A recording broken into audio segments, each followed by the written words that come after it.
Yo, what is up, mother truckers? How you doing? Hope you guys are all doing well. Let me try to get the pony cam up here. See if this works. There we go. We got the pony cam going.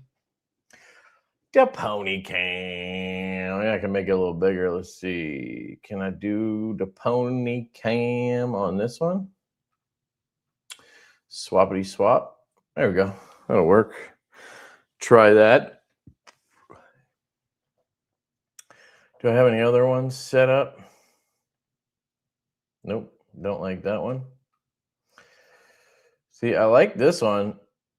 I guess I can just switch them back and forth depending on what I'm trying to show you. So, what's going on, guys? I hope you're all having a fantastic night. I was in a rush as usual.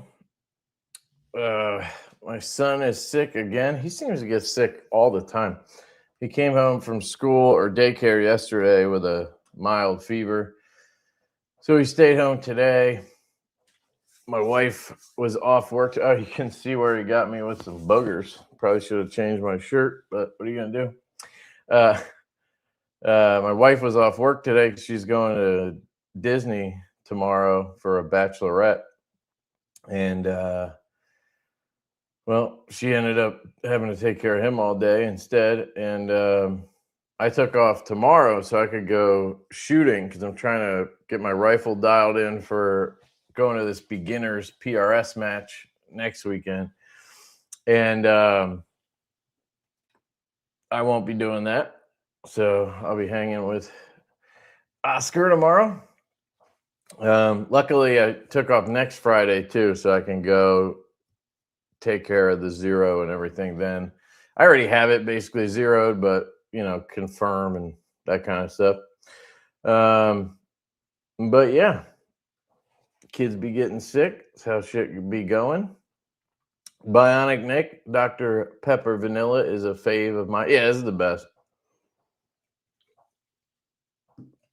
That's the best soda. I wish they would make a version with like cane sugar. I'm guessing this has high fructose or whatever in it. Yep, of course it does. It's like the second ingredient. It's not very good, is it?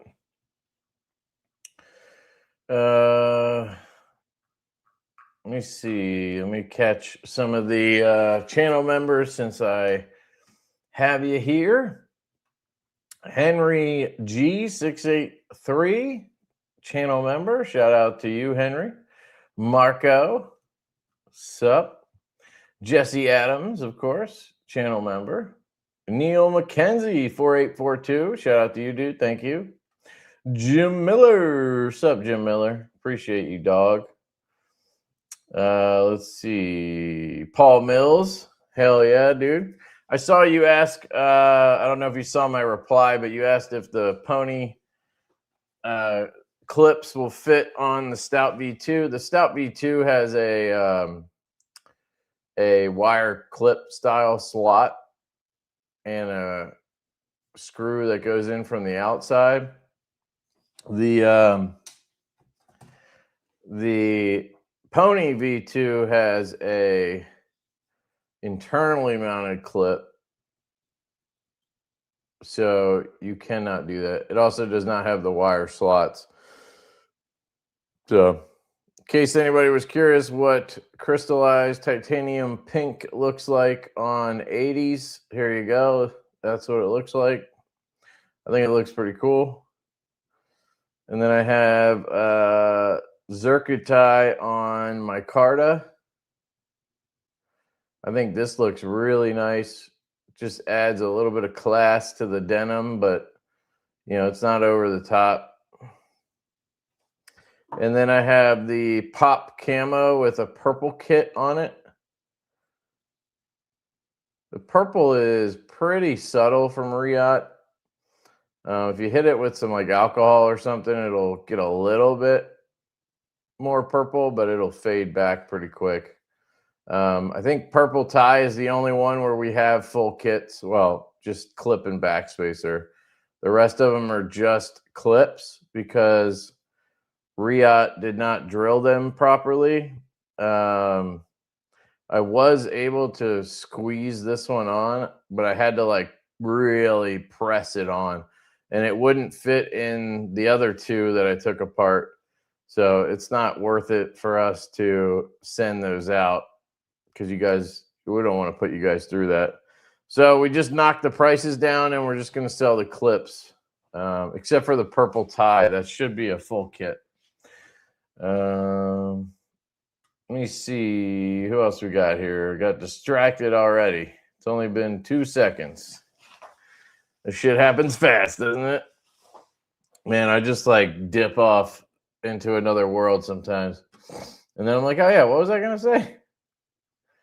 TC Blades, what's up, Troy? How's it going, man? I hope you are doing well, sir.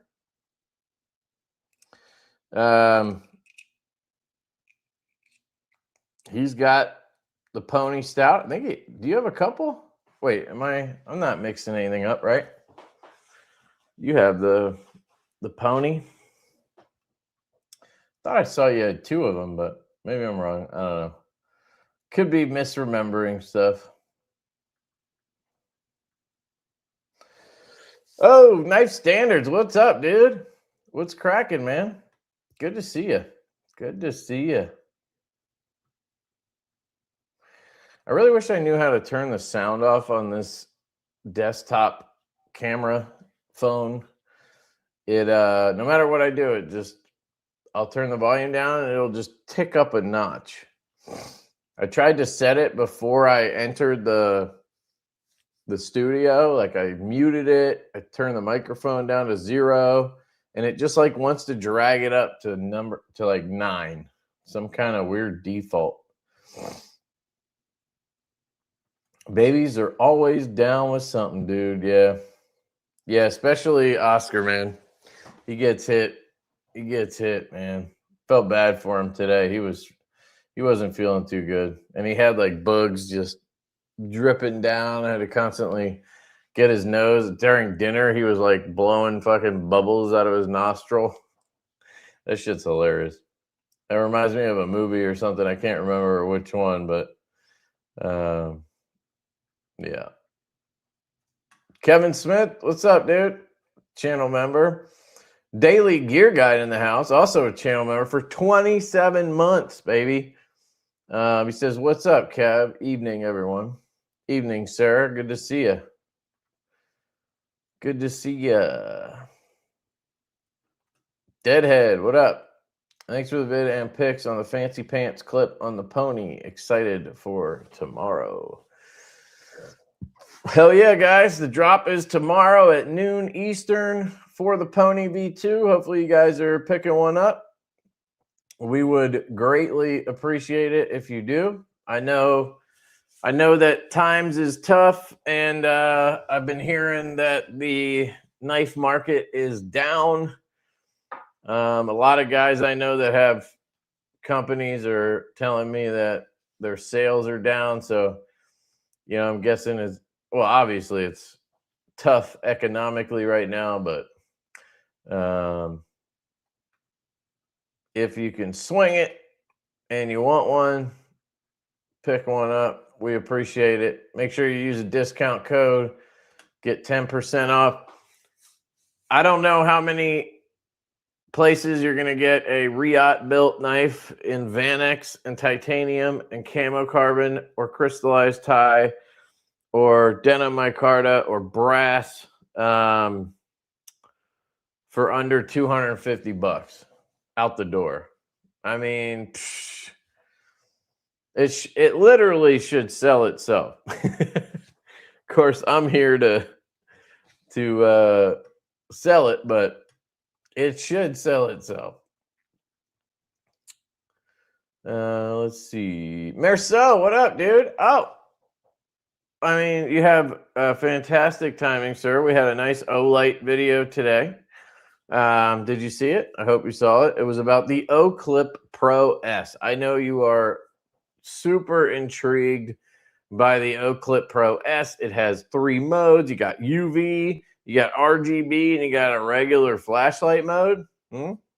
That's like right up your alley, dude. I'm pretty sure. Pretty sure. You should check out that video. And then you should go pick one up. Go pick up an O-Light. It's your favorite brand. He does have 2. Okay, I was right. All right, my memory's not so bad. Wakanda and Blue Micarta. Cheers, dog. Thank you. I appreciate you, man. I got to tell you, how much do you like the Denna Micarta? I love this shit. One, I just love acid wash or dark wash, whatever. I will say, I've noticed the difference now between acid wash and dark wash. It seems like the dark wash gets, I call it a patina, where the acid wash kind of takes more abuse, if that makes sense. They both will just slam them together. They'll definitely get some wear on them. But they both get some wear. You can see here, this is my, oh, you know what I could do? I could put it on the desktop cam, son. So this is my acid wash version. And this is the Lush, obviously, sorry.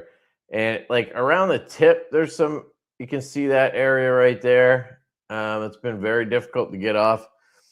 But other than that, it's pretty much spotless.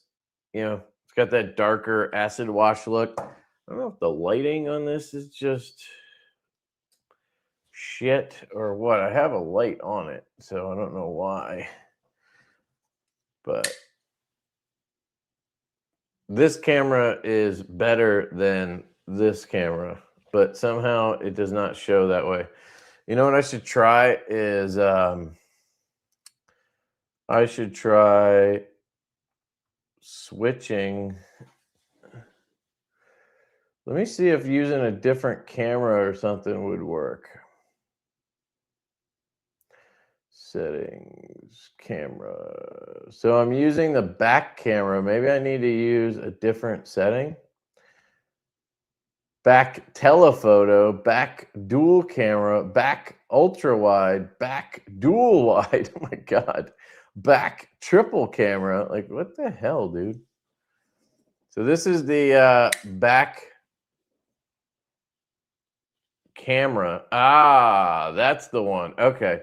So I need to click on back triple camera. When you just click on back camera, I guess it just uses one of them. I don't know. But that seems better, right? It's focusing now. I feel like you can, oh, and it went back to, I don't know what it's doing now, but it looked good for a second. So anyway, that's the acid wash. Now this is the dark wash. And you can see it's like a lighter color. It's a lighter color.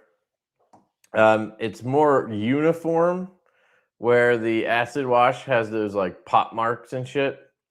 And it does seem to mark up a little bit more. So you can see here, I have some wear up here. Now, I want to be clear. I have absolutely demolished cardboard with this thing. I got a bunch of stuff from Uline for my basement, like shelves and like packing tables and stuff like that. And there's a lot of cardboard.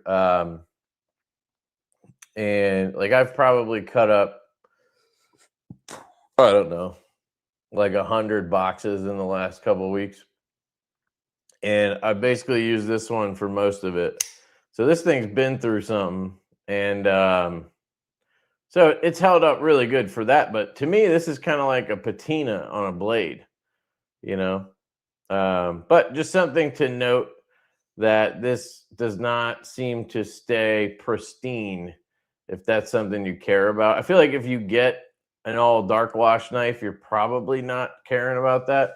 It's kind of like a patina to me. So Just want to point that out. And then I threw the Zerkatite clip on here, which looks really good.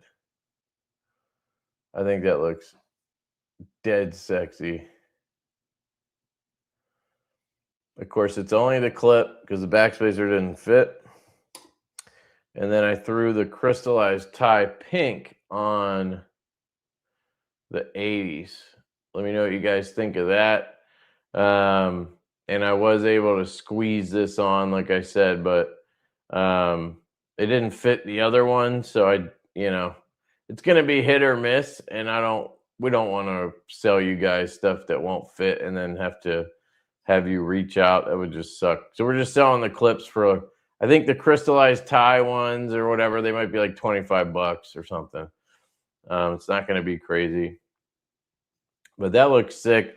I think it will also look really nice on the pop camo.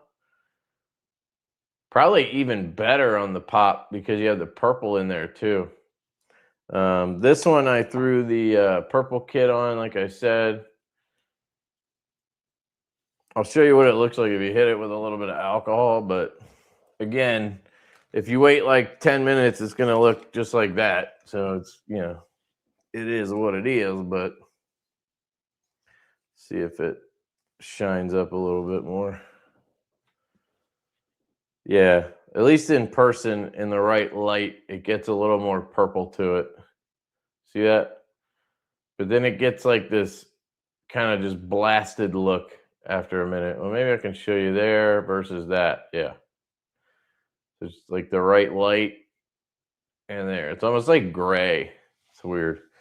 So not my favorite purple ano. Probably shouldn't be this honest, but hey, what are you going to do?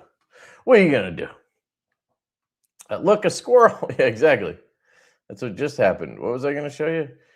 Projectiles are sharp. What's up, man? Good evening.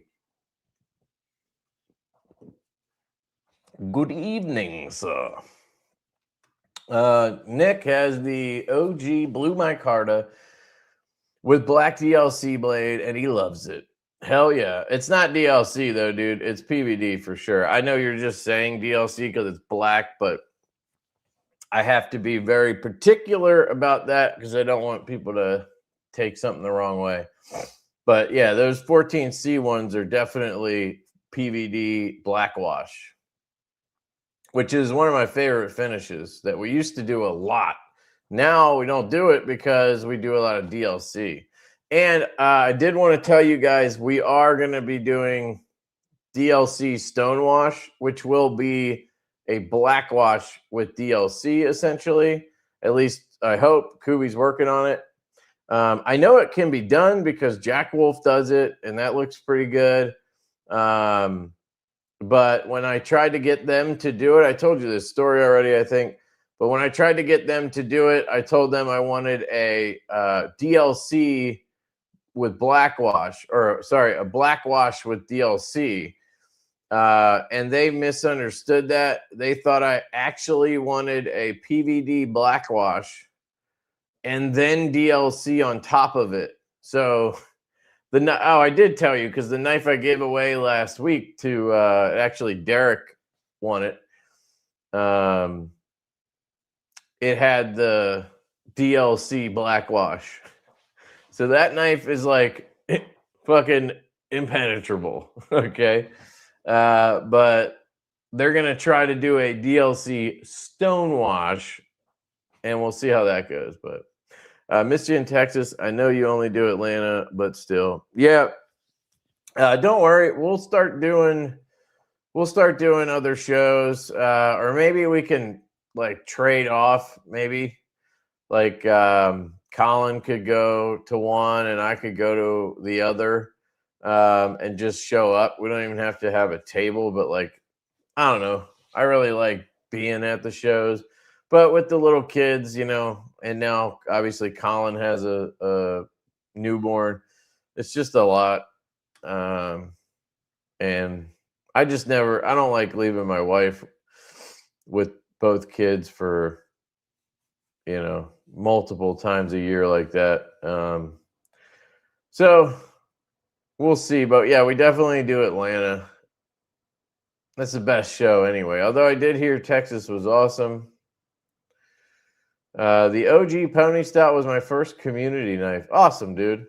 I'm glad to hear you call it a community knife. That's kind of how we see our stuff. So that's good. Pony Stout is a beautiful knife. Thank you. I appreciate that. I appreciate that very much. And I think your logo is dope as hell too. So compliment right back at you. Is that a what kind of round is that? Is that a what is that? What is that? Is that like a Creedmoor 6.5? Is that a 6.5? Let me know if I got that right. I'm going down the reloading rabbit hole. So yeah.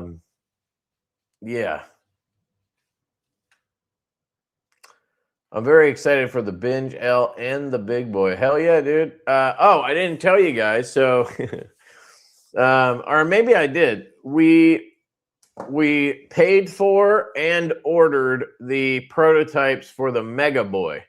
So I don't know if I talked to you guys about the Mega Boy, but it's a 5-inch blade, 6-inch handle. It's an 11-inch tall boy.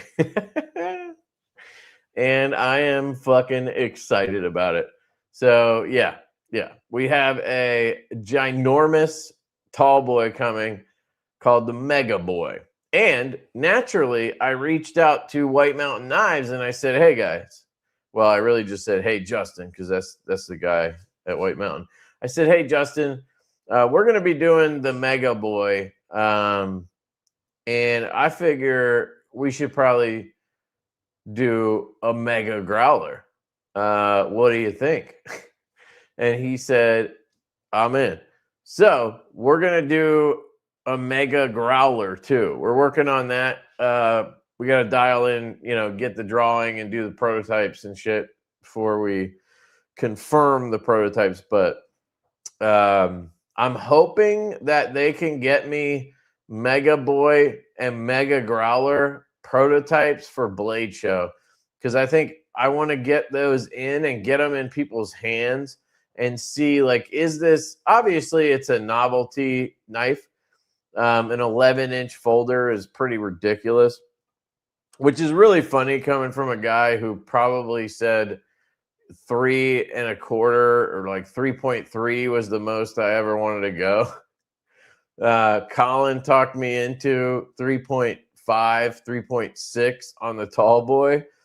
And then for whatever reason, you guys broke me down, or maybe because of the success of the tall boy, I thought doing a larger knife would be good. So I got it in my head to do the Growler XL.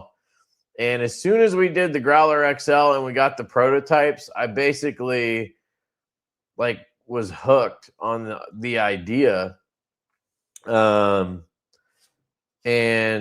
we started, we did the Big Boy prototypes, which we just got. And I love that so much. The Big Boy I like even more than the Growler XL.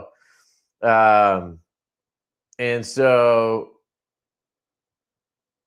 I got the, I had already asked them about doing a 5-inch version of the tall boy just for fun. Like when we did the Big Boy prototype, I asked them if they could do a 5-inch version too. And they must have just ignored me, and then I forgot about it because I just thought it would be interesting. And, maybe it'd be a funny, thing to just have. And then that knife I unboxed last week, I think it was the day I did this live stream. So you guys probably heard all this already. I unboxed that Reich knife, the Thor 6 Plus. That's basically the same size, 11-inch monster. And I loved it. So I was like, we definitely need to do Mega Boy. And so now we're going to be doing at least 2 knives that are 11 inches. I did ask Kubi if they could do smaller quantities because there's no way we're going to sell the same amount of those as we would like a normal size knife. So we might just do like a couple hundred of them for, those of you that would like that novelty knife. But I really want to get them in people's hands at Blade Show and just see if it's worth it. Because if everybody like goes, it's cool, but it's too ridiculous, like there's no point, then we might just skip it. But I think it's going to be cool enough that we could sell a couple hundred of them.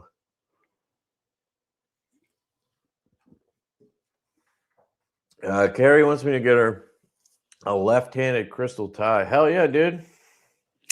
This one's sick, man.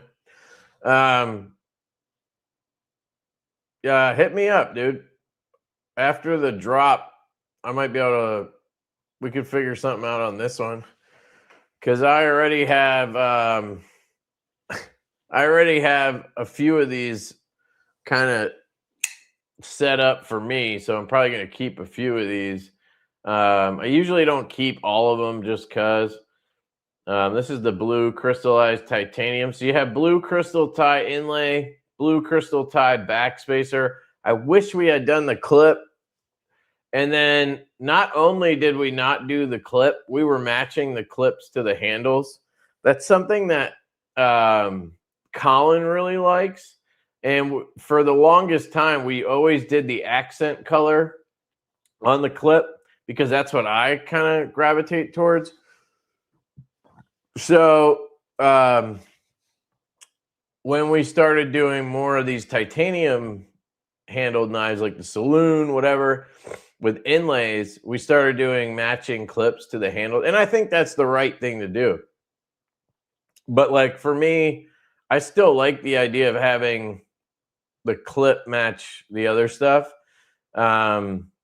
So for some stupid reason, I didn't order blue crystallized tie clips to sell. We have pink, raw, and black, but we don't have blue. So I feel stupid because I know a lot of you guys probably would buy this version and then buy the clip if you could. Now it would have been a clip and backspacer that wouldn't have made sense for most people. So maybe that's why I didn't do it. But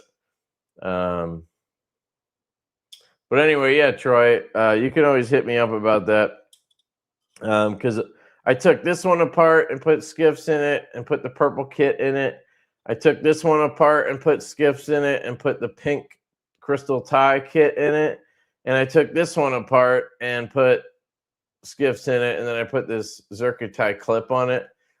So I'm definitely keeping this one. This one's like my baby. Absolutely love the denim. And I really like this one as well. And because this pink tie looks so cool, or the pink crystal tie looks so cool, I was going to keep this one. Plus, I love the belt satin. So I don't know if I need 6. You know what I mean? So anyway, if anybody's wondering which ones I like best, I guess it's those 3. And if you can't tell, they all have either carbon or the denim because I like the lighter weight stuff. Now, none of them are heavy. Like I think the crystal tie is 3.7 ounces and the brass one is 4.2.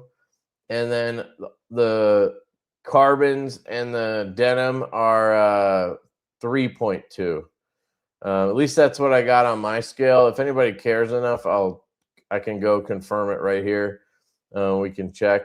But yeah, White Mountain Knives had the specs messed up for a little bit. I sent them all the specs like a week ago, and then I had to check them because they were wrong and confirmed them. And then they said they changed them, but they didn't get all of them. And then all the knives said they were 4.2 ounces. So it should all be updated now. But yeah. Marceau bought first O-Light, the O-Clip. It's pretty good. You actually have an O-Clip. That's great. That's awesome.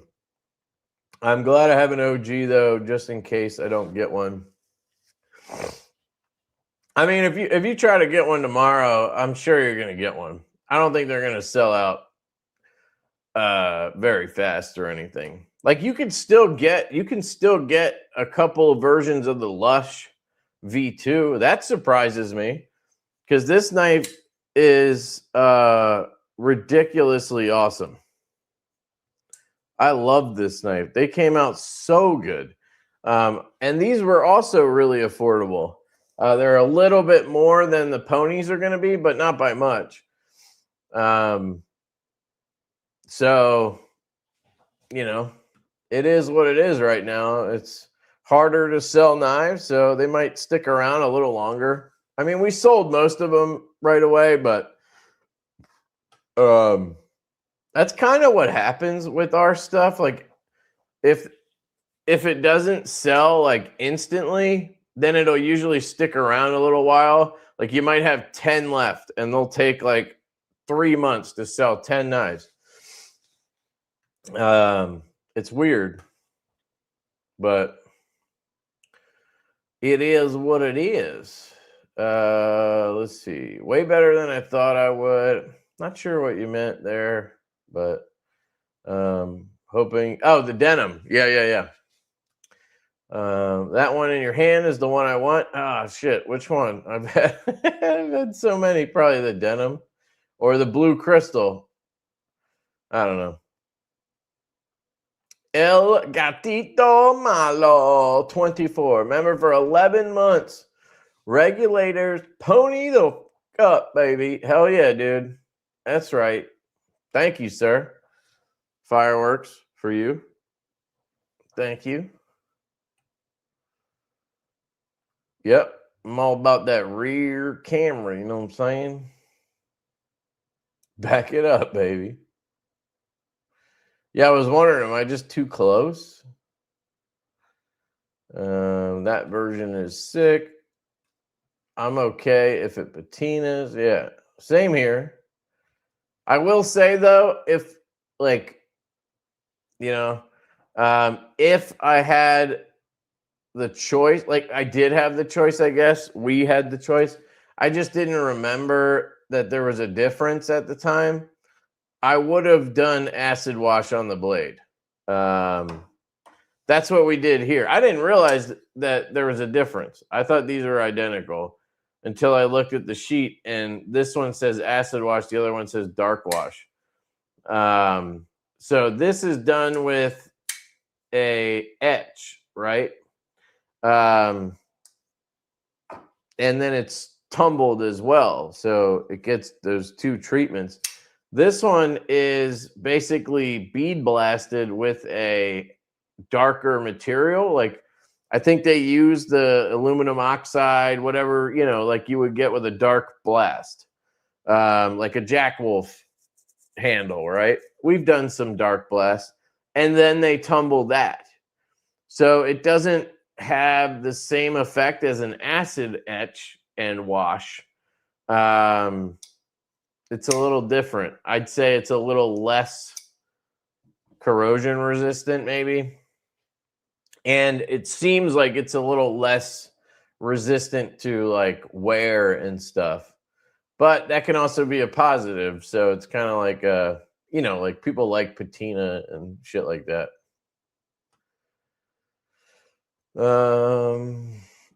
Yo, Southern Cali EDC. What's up, dog? Good to see you, man. Good to see you. Into his house. Check out his channel, guys. New channel. He's been around a while under his like name, but now he's got his own channel. I don't know if you want me telling people your name, so you can do that if you want. But I love the logo, dude. You got a knife that is a palm tree. That's dope. I met Kev at Texas Blade Show 2024. Is that when we were there? 2024? Damn. I thought it was. Yeah, I guess it was. I was sick as fuck, by the way. So I apologize.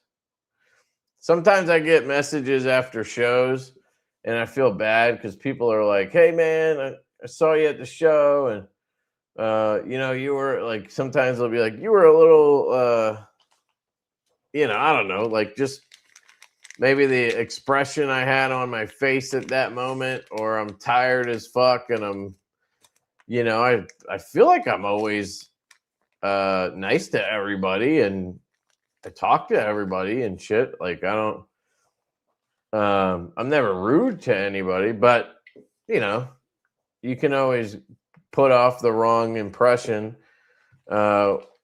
with facial expressions or whatever. So I always feel bad when I get those messages. So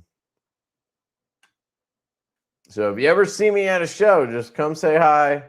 Trust me, I'm not, I don't get annoyed with people or anything like that.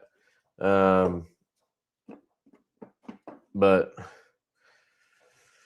you gotta come talk to a guy.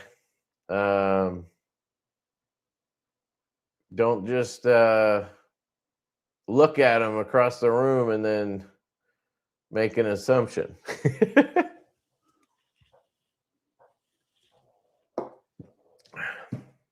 Because we all know that assumption would be, damn, that guy is fine as fuck. That's going to dwarf the XL grout. Dude, it is. It's going to be 2 inches bigger. That's what she said. Is that a mega boy in your pants, or are you just happy to see me? She said. Yeah, it's so funny. I talked to a guy today. We picked up a new dealer. So he's a new, he's a new dealer. He has a brand new shop. Like, I don't even think he's really sold anything yet. But he wants to carry Divos, and he seems like a good dude. And so we chatted on the phone, and we sold him what we had left of saloons and bit drivers. And I think he's going to be selling them on Whatnot. But he gave me his address, and he lives on a road that has Morning Glory in it. Dude, I was like, that's fucking awesome. Like, who doesn't want to live on Morning Glory Avenue or whatever? You know what I mean? That's just great.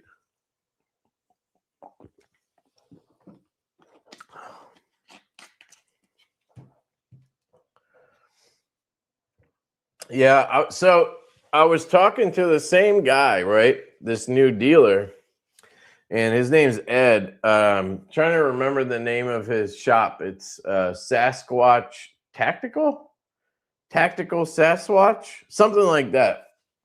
And we were saying, or I was telling him how we normally deal with dealers, right? Like we have good relationships with all our dealers. We talk to them. We communicate all the time. We jump on phone calls. We meet at shows.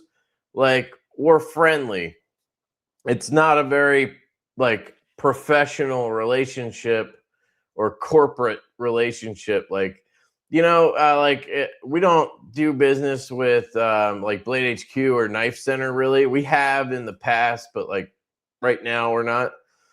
And I feel like, you work with companies like that, they expect you to send them a detailed, invoice. And then you got to have SKU numbers and UPCs and shit on your boxes so that they can scan them and shit like that, right?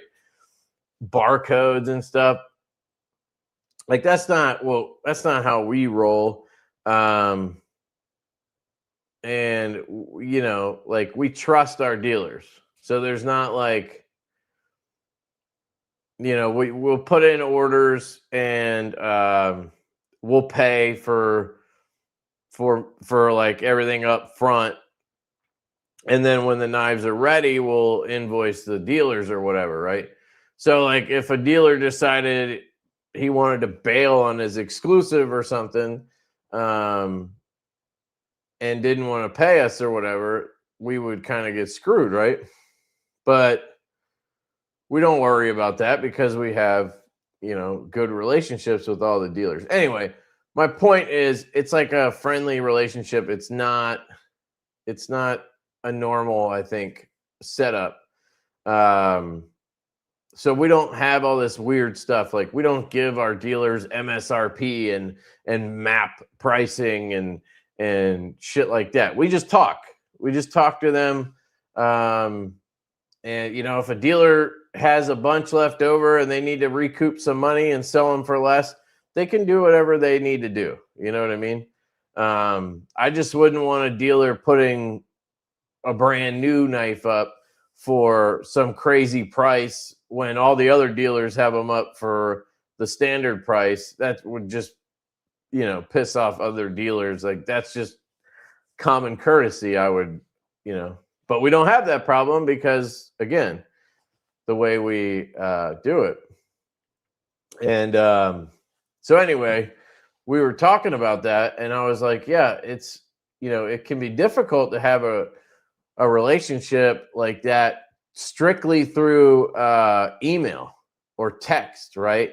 Text is a little bit better because you're going back and forth, but email, you're like, writing a whole thing and like getting a whole point across. You send that and then it's like a day later or whatever, and then you get an email back, and then it's not the same as talking to somebody on the phone or in person or on a video chat or whatever. But the reason I just brought all that up is I have literally never communicated with Justin at White Mountain Knives any other way other than an email. I don't know if any of you guys either work with White Mountain Knives or you just order a shit ton from them so you have communication with them. Like I started talking to Justin like 5 years ago, like when I first got into knives. Before I even had a channel, I was buying stuff from them. And then when I got the channel, I got the discount code. White Mountain Knives is actually the place that started Lefty 10, I think. And my code, the Lefty 10 code, would kick ass at White Mountain. I don't know, it probably still does, but and then, so then we would talk and he would send me stuff for review or whatever. I'd buy stuff to review or whatever it was. And then when we started Divo, I started talking to him to see if he wanted to collaborate or, sell our stuff. And we started doing the dealer exclusives.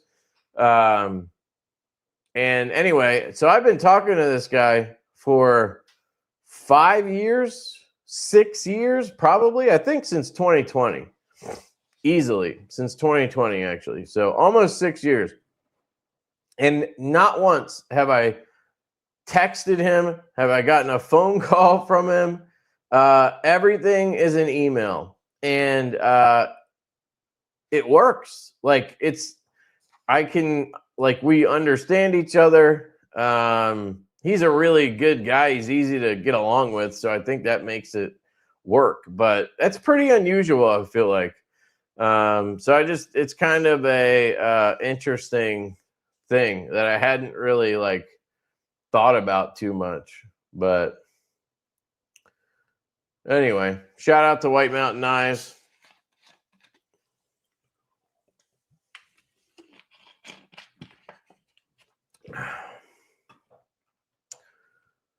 Is a 5-inch blade going to be legal anywhere? Dude, that's legal everywhere.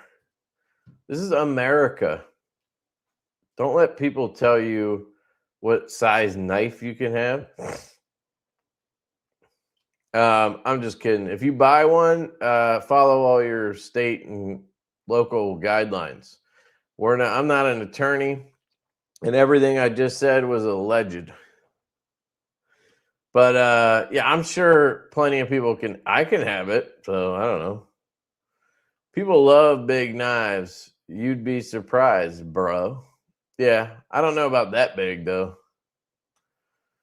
That's pretty big, man. Don't forget to hit the like button. Yeah, hell yeah.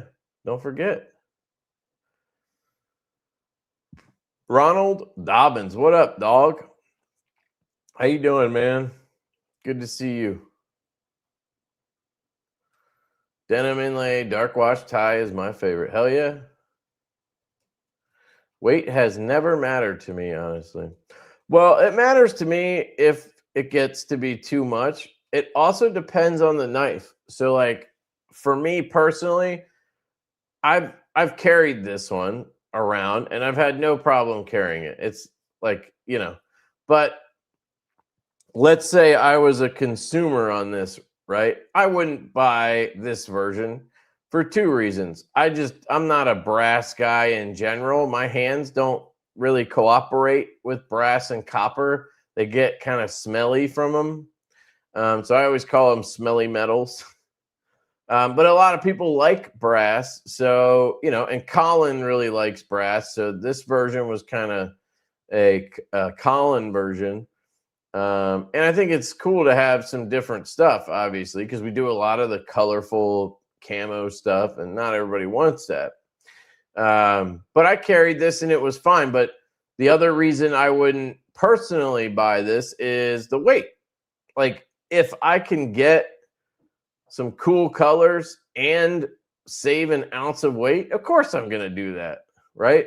But in reality, is it a big deal? No. Like, I can barely even tell the difference between these. I wonder if it really is an ounce. I might need to reweigh these. But, then, so that's 4 ounces. And I don't really notice a difference in pocket. But I've had knives like I've reviewed the F5.5 in antique bronze. And that thing is a boat anchor, right? I don't want that. It's probably like 5 ounces or something. But then you give me one of these. You give me a Growler XL and it weighs 5 ounces, or I don't know what this weighs, but I'm sure the titanium one or whatever weighed 5 ounces. Didn't bother me in the least, because it's spread out over the size of this ginormous knife, right?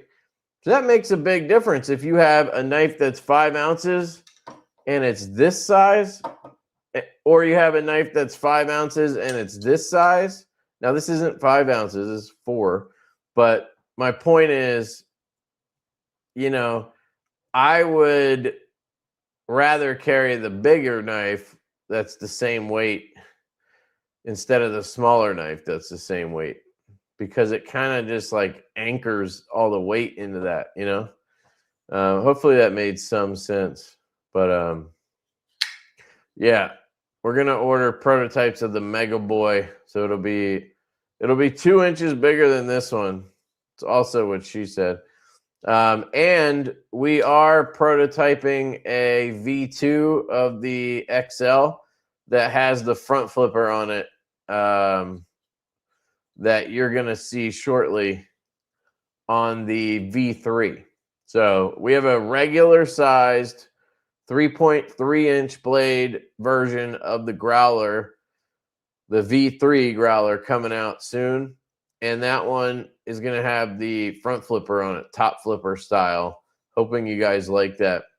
And then we already ordered prototypes of the Mini and the XL with that update. I think there's some other changes, but the most significant one, obviously, is that the top flipper is added to those. So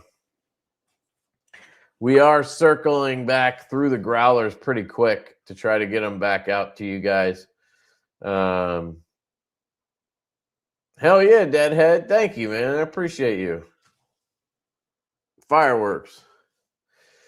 By the way, guys, I have a pretty cool giveaway tonight, so stick around for all that.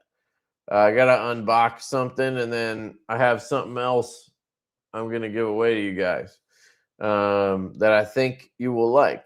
If you have a knife collection, you probably like it. It might be helpful. I still have bought the Lush V2 Wakanda, and it's still in stock. You still haven't bought, or you have bought? I'm confused.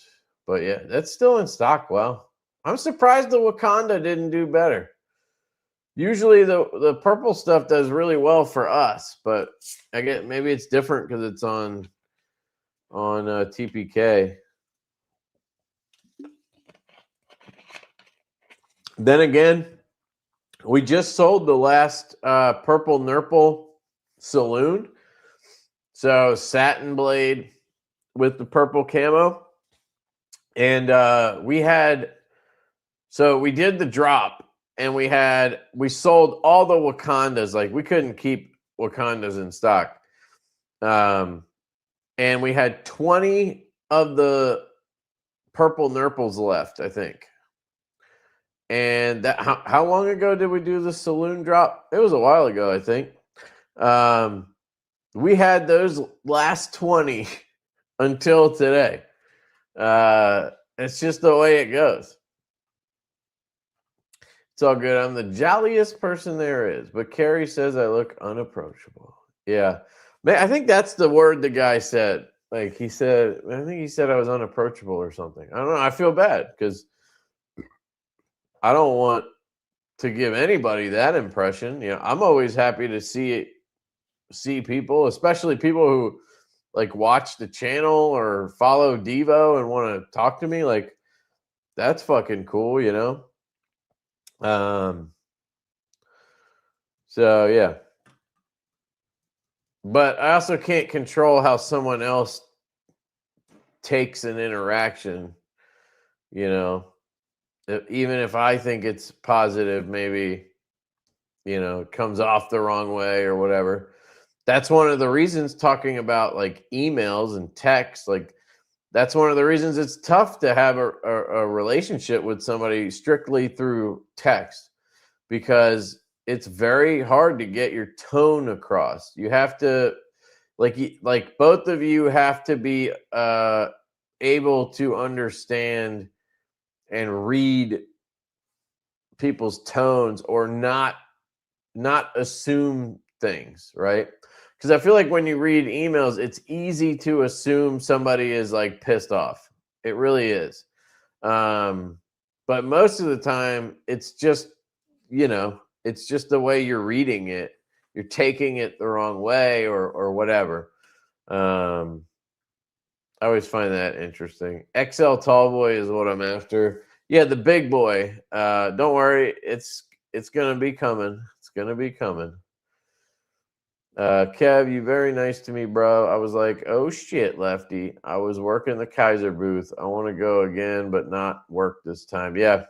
Yeah, that's what I was saying. I feel like it'd be cool to go to one of the like the West or Texas show and not have a booth. Just kind of walk around, chill, talk to people. Like it's been a minute since I've been able to do that. Knife Center and their price gouging so lame. Yeah, I mean, the thing about Knife Center that annoys me more than anything is they do this weird like back order bullshit. It's like it's not really because it happens to me, but it's because people tell me it happens to them. So people will order shit and it'll be on back order or it'll say in stock, but then you'll get an email that it's on back order. And it's like they don't give you a timeline. And you know, knives. Like, let's say it was a Divo knife. We might never sell them that knife again. Like, are they just assuming they're going to get more? I don't know. Yeah, I don't like the way they do that. Email, and he is Johnny on the spot with his email. Yep. I use Lefty 10 at weed dispenser. Yeah, they probably take any code. I've never communicated any other way through any other means than email with Justin, and I've been buying from him since 2018. Damn, son. Yep. Yeah. Dude knows what he's doing. That's for sure. 5-inch folder is legal in Cali. All right. If it's legal in Cali, it's legal anywhere. Kev, you are the shit, by the way. Thank you for hooking me up with Justin and forcing him to give me a damn discount code. You're welcome, dude. That was funny. That was funny. I'm glad you got the code, dude. John the engineer, what up, dude? How's it going, man? J-Dub Outdoors, what's up, dog? But does it take batteries? I don't know. I don't know. Is the small boy coming next? I really hope so. I've been thinking the small boy is going to be next for like 2 months. I mean, so maybe I don't know if I've said that for 2 months, but we've had the small boy in production for a long time, I feel like. But you also have to know that it's the largest order we've ever placed. And it's the largest we've ever placed with Kubi. It's not like some crazy amount of knives. Like Vero has ordered, multiple thousands of knives. So it's not that crazy. It's 1,200 knives. But for us, that's a lot. Like, for reference, the last tall boy order was 550 or 650. But we got so many complaints that we didn't have enough tall boys. So when we did the small boy order, we let the dealers just order whatever they wanted, and a couple of them ordered 200. And then we also had a couple extra dealers jump on, like Blade City and DLT jumped in on it. And then, of course, we want to do our own versions as well. So it just ended up being 1,200 knives. And I'm trying to be careful with that. I don't want every order to be 1,200 now because I don't know if that's feasible. Like, there are companies that don't care about that. Like, they just, if a dealer wants an exclusive order or whatever, you just do it. And, the dealer has to sell the knives, right? I get that.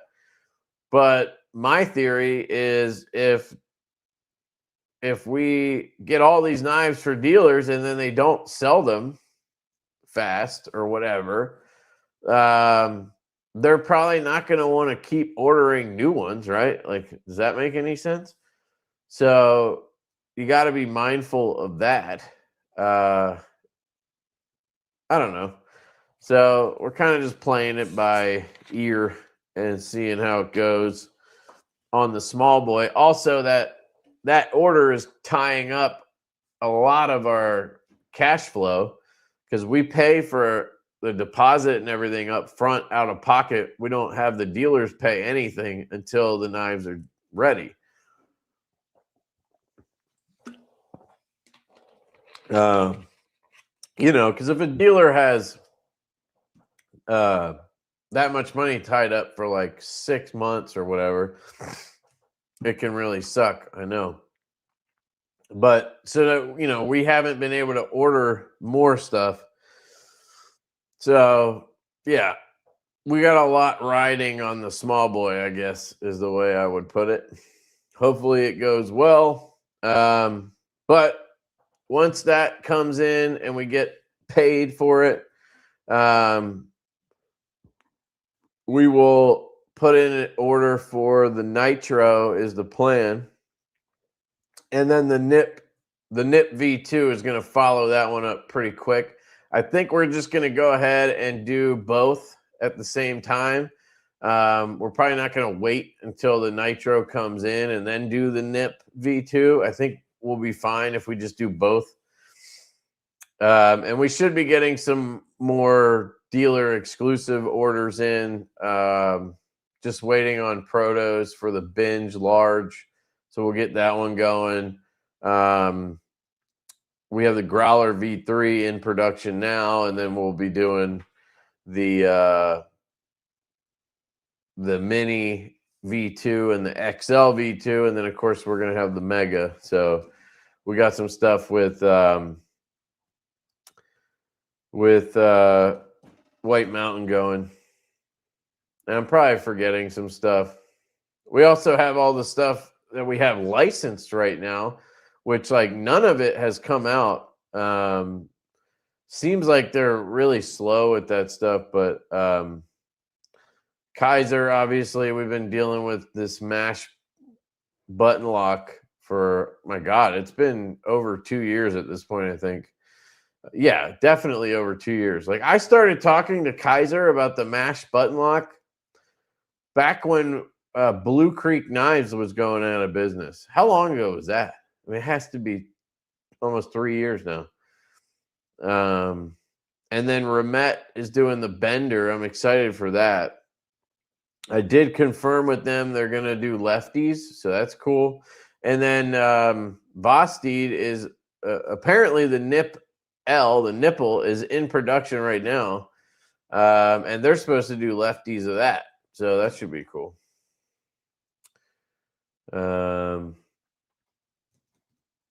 Yeah, he probably has the saloon still. But that's what I'm saying. There was 950 of those or something. So there's a lot of those too.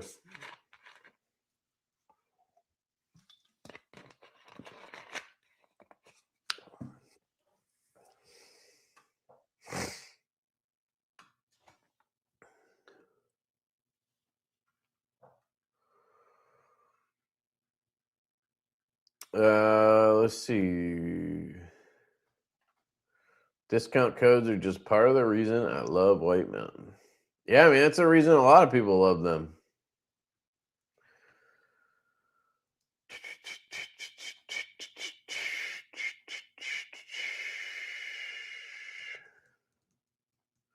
Awesome, David. Thanks for hanging out, dude. I have to have a Wakanda small boy to match my tall boy. Yeah, we did all the versions that we're selling directly. We did to match tall boys. I don't think we did any different ones. I think we just did 3. And we did Purple Nurple, Wakanda, and Black Pearl. So Jack Sparrow. I think we did purple accents on the Wakanda, and obviously it's DLC versus Blackwash, but it's going to be close enough to the tall boy that people can match those. Now, if I could go back in time and have a time machine and know what's going on, I probably would have done a Blurple one, with Damtanium or something, because I love how those came out on the Growler and the Big Boy prototypes. But when we ordered these, I didn't even know I would like Damtanium. And I probably would have worked in some crystallized titanium somewhere as well. But hey, what are you going to do? What is your typical ratio of lefties per order? 10%? Nah. So we can only order lefties with Riot. So it's only been two knives that we've done it for so far, the Lush and the Pony. And we've literally just ordered 5 of each version. So we have 6 knives versions, and we have 5 of each in lefty. So there's 30 lefties. And on the Lush, they did sell pretty quick, I think. I don't think they're available anymore. I think they all sold out pretty fast. But I did not get a lot of messages like, hey, I need a lefty, oh, I missed out. So I think we hit the right number, actually, surprisingly. Some people just have, like, we ordered way too many lefties the one time we did the Stout V2s with TPK. He wanted 75 of them, and I was like, dude, that's way too many lefties. Like, he probably still has lefties. Yeah, he still has saloons. I think he was the one where the camo carbon, I think the 80s, he had a lot of them that were like just 2 colors. And so he basically is selling them as like watermelon sugar. I think he calls it 80s with, you know, pink and green or whatever, but it's basically watermelon sugar. And I think he's had those for a while. So, but, you know, that's the thing. You got to balance it, right? Like you want to have enough that you can sell, you can kind of fill the demand, right? Because you don't want to, like, that's what we've run into is like we won't have enough.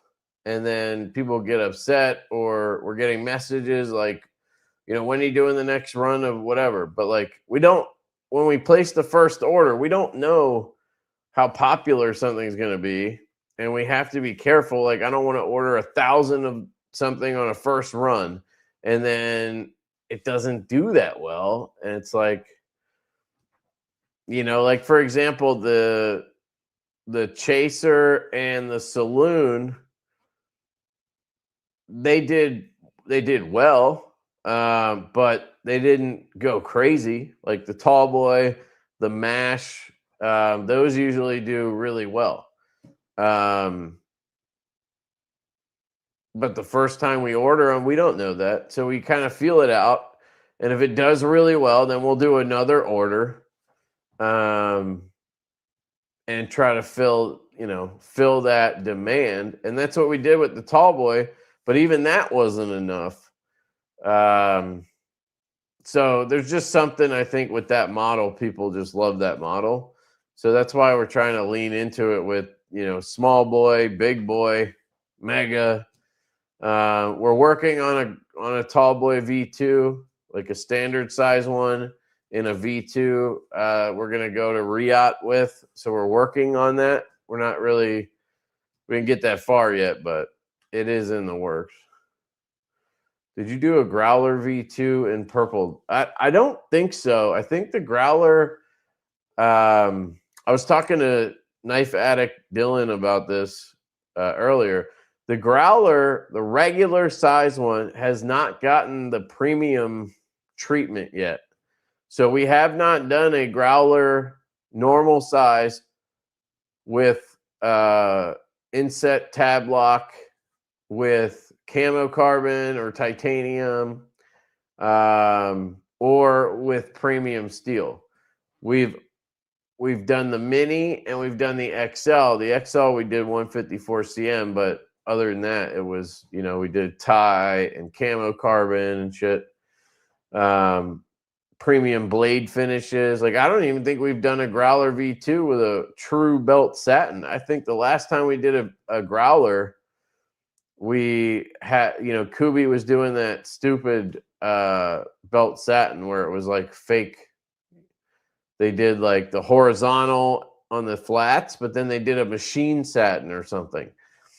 I guess it's been a while since we did a Growler V2. You know, we did like weave carbon fiber, and we did white G10. I think we did aluminum the last time we did a Growler run. So it's been a minute.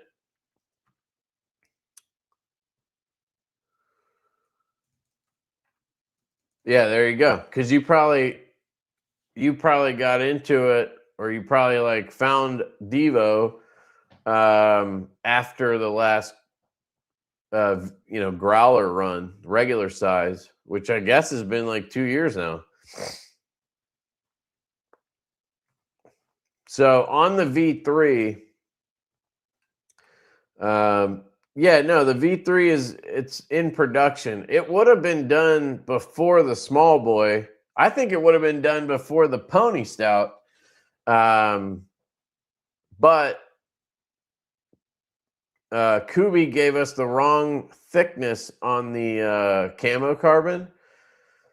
So if you guys don't know this, the reason why some of our production runs take longer than they should, like Kubi will say, we can do this in 90 days or whatever, right? So 3 months basically. And we'll order it and it'll take 6. And that's because camo carbon, we use camo carbon on basically everything, right? Some of the versions have camo carbon. They take forever.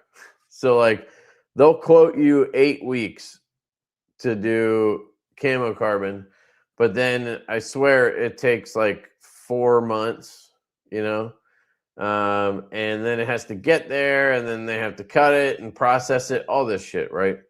So basically, instead of 3 months, these runs take 5 or 6. I feel like maybe that's just the way I feel like it's happening, but I think it is. And I'm not one to. I never try to rush people because I know what will happen if I rush somebody.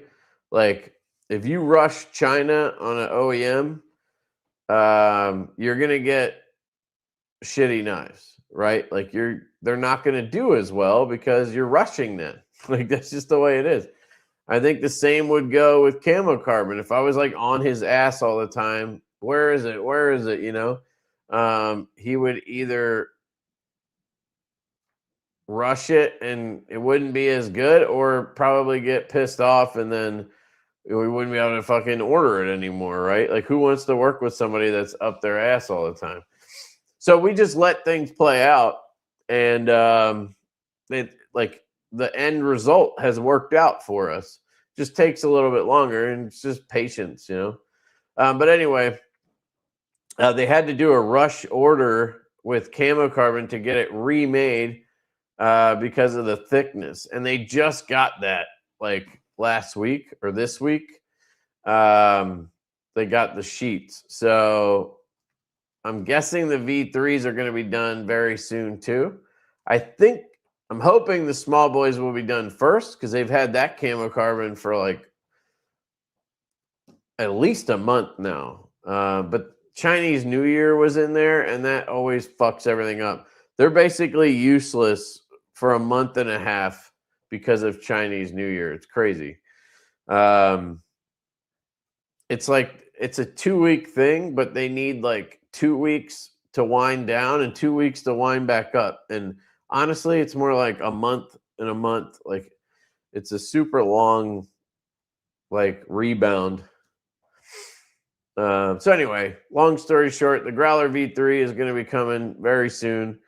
It'll either be the next knife or the one after that if the small boy gets done first, which I'm hoping, guessing, I don't know. And then so what I was going to say is the Growler V3 is going to come in 2 blade steels. So the way we did it was, I think we did 3. Did we do 4 versions? I think we didn't do that many versions of the Growler V3. We did like 4 or 5. I think it's 4. And then we did 50 with 154 cm, and we did 50 with S90V. So it's the same exact knife, except for one version. One version has polished DLC on the 154, and you can't do a polished DLC on S90V, so we did DLC belt satin. But essentially, they have the same exact build. We've never done this. So camo carbon or titanium, you know, and then accents, milling, whatever. It'll all be the same, except you'll have your choice of the steel. Because the only other time we did this, we did it with the mini Growler. And the way we did it on that one, we kind of like, if we did S90V, we did the more premium handle materials. If we did 154, we did the more budget handle materials. And that works, but I thought it would be interesting to see what happens if we literally order the same knife, but we have one version in this steel and one version in this steel. And obviously the price point will be different. I haven't looked at the pricing, so I don't know what it'll be, but it'll make sense. I think that would be kind of cool. So we'll see. But we have a couple of titanium versions of the Growler V3, and we have cool milling patterns on those. We came up with a couple of milling patterns because when we did the mini and we did the XL, We really wished we would have done milling on the titanium because they're just like, they're contoured, but they're just like slabs of tie. It feels like it needs something, right? So we did milling on those. And then we have a couple of camo carbon versions. I think a purple and a pop. I think that's what we did. Purple camo and pop camo. I think that's, and one of them I think is DLC and the other one is satin. Pretty simple. But I think it'll be a sweet knife. I think you guys are going to like the versions, and I think you're going to like the updates to the growler, the standard size, having the inset lock, so no liners like the last version. And then we added the top flipper. We fixed the plunge grind. We have a milled pocket clip. So it's got some upgrades from the last time you guys saw it, which will be cool. Love the plan with cheaper steel, but with premium handle materials. I don't need a premium steel, but want the premium design. Wish more companies did it. Yeah. So that was kind of my thinking. Like, I want to see what happens, and that's going to dictate what we do in the future. So it could be a complete bomb. Like, we could have like the fancy version, right? I think we have a reverse tux version with polished DLC 154 CM. And then same thing, but belt satin DLC S90V. So if the 154 CM totally bombs because it's all fancy and but it has a budget steel, I think 154 CM is, I think it's better than a budget steel, but I don't think it's a premium steel. That's why I love it so much. I think 154 CM is like the perfect mid-range steel. Like, don't give me 14C, don't give me Nitro V. I obviously don't want anything with CR or letters in it. There's some other ones I'm not thinking of. D2, obviously. Like, don't give me any of that shit on a knife over $100, right? But if you give me 154 CM, you can charge me, what you need to on the materials and the finishes, right? Like, if it costs $175 for a fancy version of something in 154 CM, that doesn't bother me. If it was 14C, I'd be laughing. But like, if the same knife is $250 in S90V, or you could get it for, I don't know, 175 or 185 in 154 CM, because it's got like all DLC everything, and like, it's got expensive finishes and shit. I have no issue with that. I actually really like 154 in that because of that price point you can hit. But there's always going to be people who complain about that. Like when we did the Growler XL, we had people who complained about it because I think the reverse tux one with the polished, it was literally a mirrored DLC. Like, that was the coolest fucking knife. If that had milling on it, that would have been the coolest knife last year, in my opinion. Now, I would never choose a Divo as the whatever of 2025. I don't do that. I just set Divo aside whenever I'm thinking about like best of and shit like that, because I don't think that's smart or fair. And I know I'm biased. I'm not going to let that interfere. But anyway, but I think that knife was $199, if I'm not mistaken. Now, you can use a discount code, so they were really $180. So it was $180, and you got a 9-inch fucking monster knife with a 4-inch mirror polished DLC blade, and all mirror DLC hardware and shit. there was people who complained about the price, right? Like that seems like too much for 154 or whatever, right? I understand where they're coming from, but I don't think that price is bad at all. I don't think it's like a fucking steal or anything. But there was no issue with that price, you know? And I think some people would rather pay that than pay the, I don't know, what would that have been in S90V? I'm trying to think. If we sold that exact build in S90V, if it was normal sized, I think it would be 250. With the fact that it's fucking 9 inches, I think it probably would have been like 275 or something like that. So you basically could save 80 to $100 by doing 154 instead of S90V as the customer, I mean. So I guess we're going to find out on the Growler V3. We'll see, you know, what the trends are and shit like that. I think that'll be really interesting. And that's why I wanted to do it. I wanted to see if there's anything to learn from that. If like maybe they all sell equally well and then we just know we can do that. Or maybe we learn that we shouldn't match up premium everything else with a mid-grade steel. You know, we'll see what happens, but I think that'll be fun. That reminds me, fair warning, the Mega Boy and the Mega Growler, they are going to be more expensive. They're 11 inches, 5-inch fucking blades.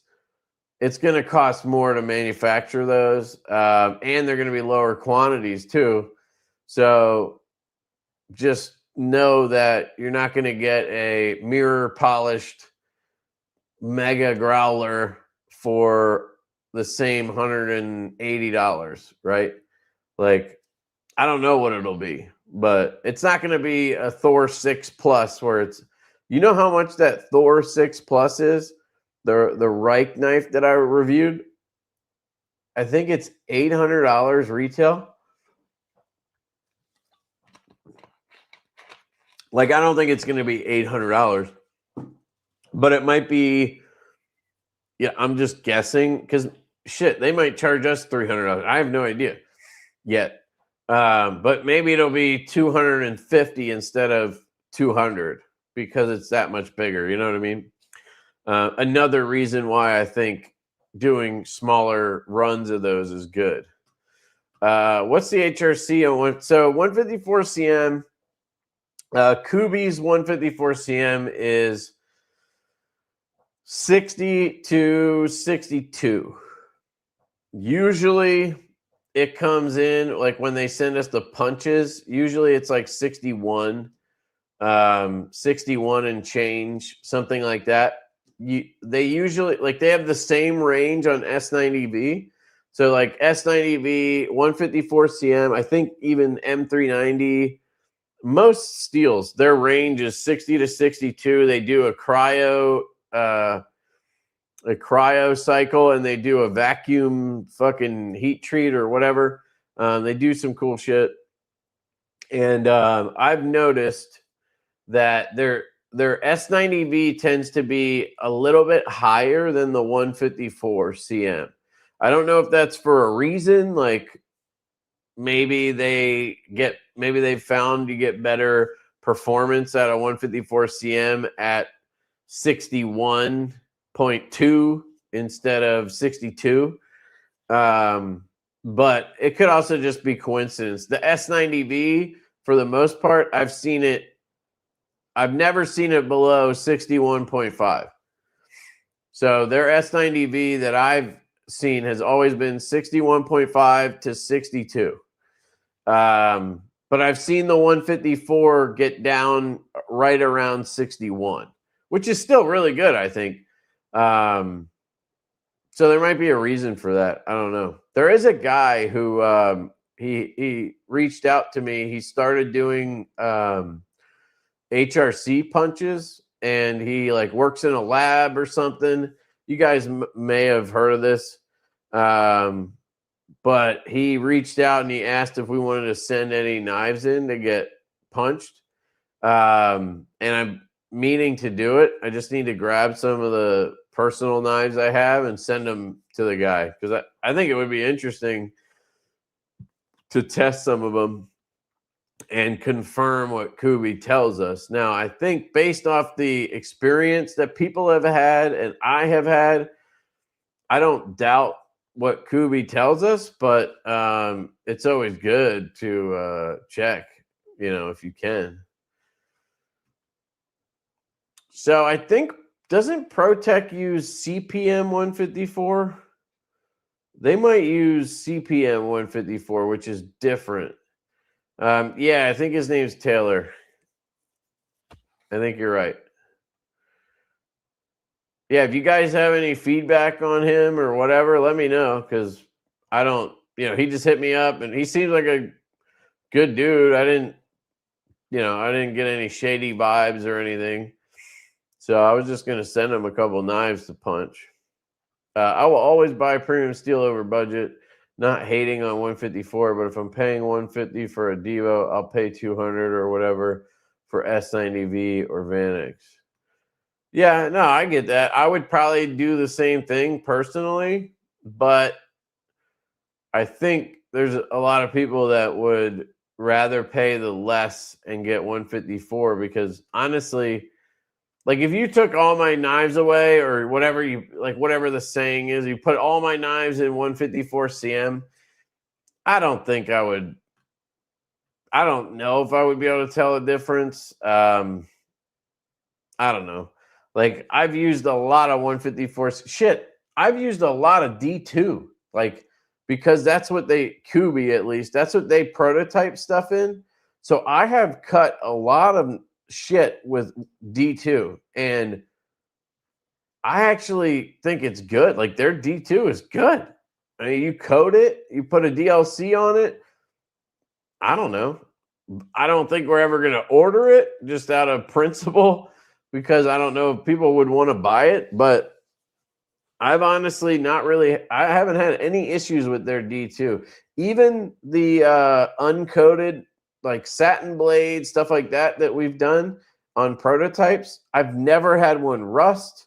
I've had to have a couple sharpened, but I've used the shit out of them before that. So I don't know.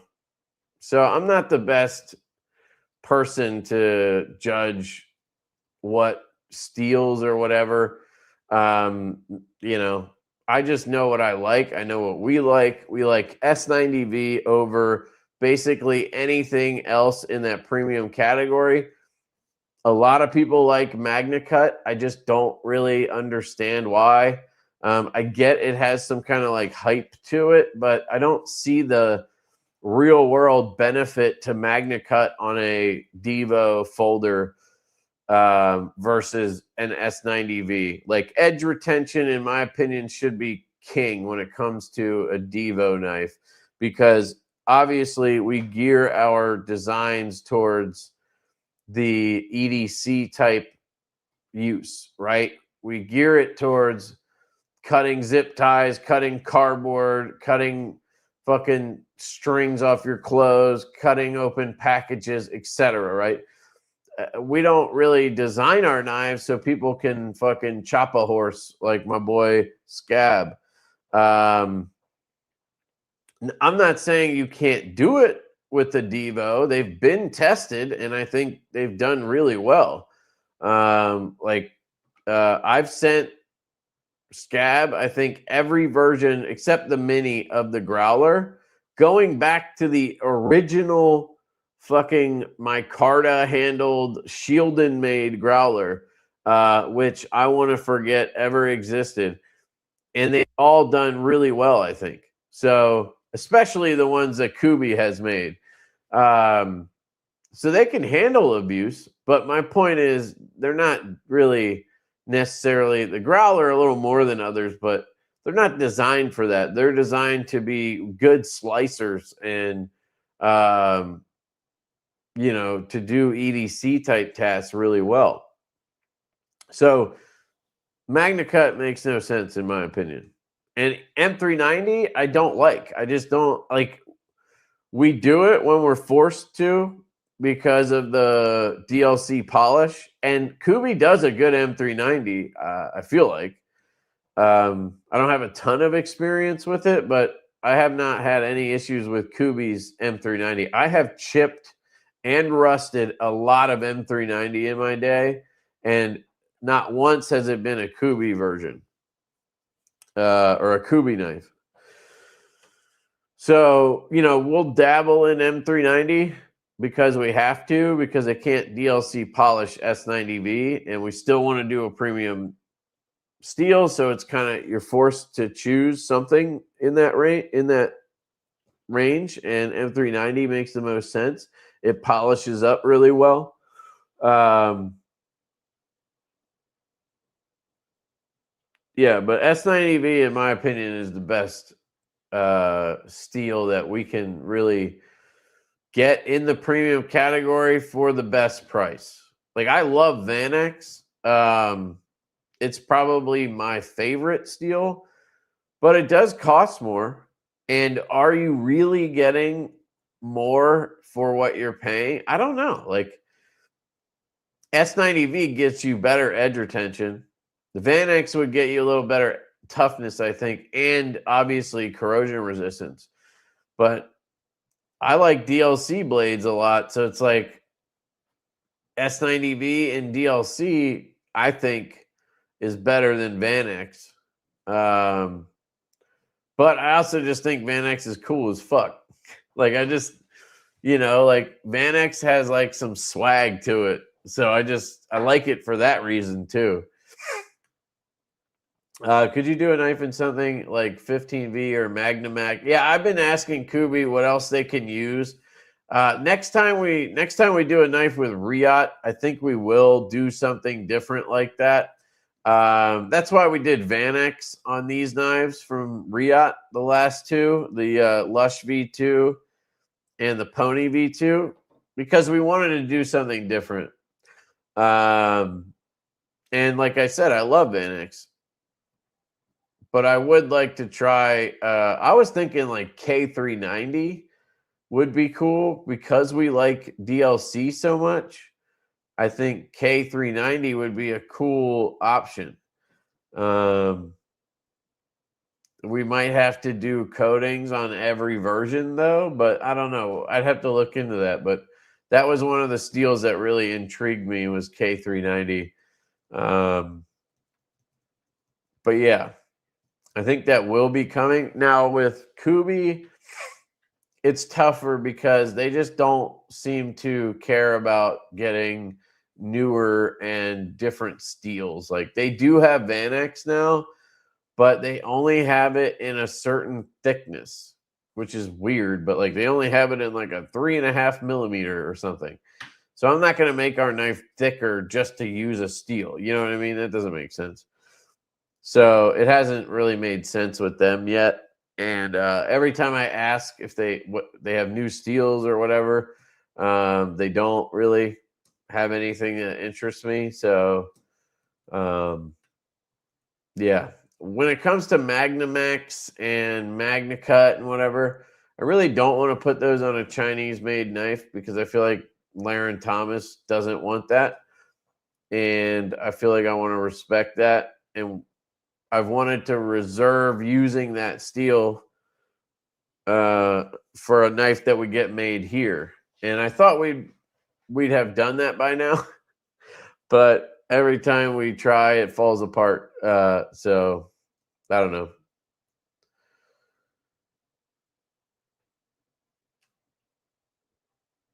Let's see. Are you putting 80s camo on a timeout for a bit? I mean, we got 80s right here. And there's going to be 80s on the small boy, and I don't think there's an 80s on the Growler V3. Let me see. I'm going to look that up real quick. Let me see what we did, because you guys, I wanted to tell you what we did on the Growler V3 earlier, and I forget. So let me see. Growler V3 production list. When was the last one? List of fuck. How old is this, you shitbag? Usually it gives me a date. It's kind of weird. I'm just gonna go with this one.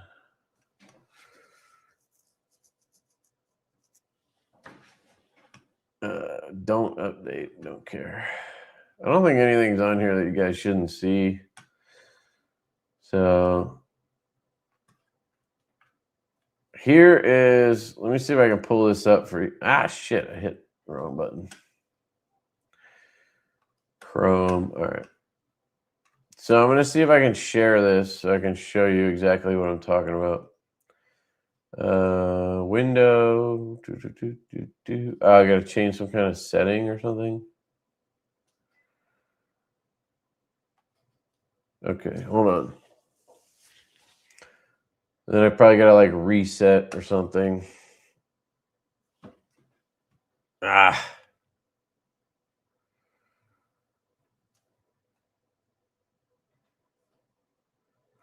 All right, it might kick me out. Hold on. I got to reopen Chrome. All right, hold on. I'm going to do it because I think it's worth it. I still have this desktop cam up, so I think it's not going to cancel the live or anything. Leave site. Yeah, leave. Let's see if this works.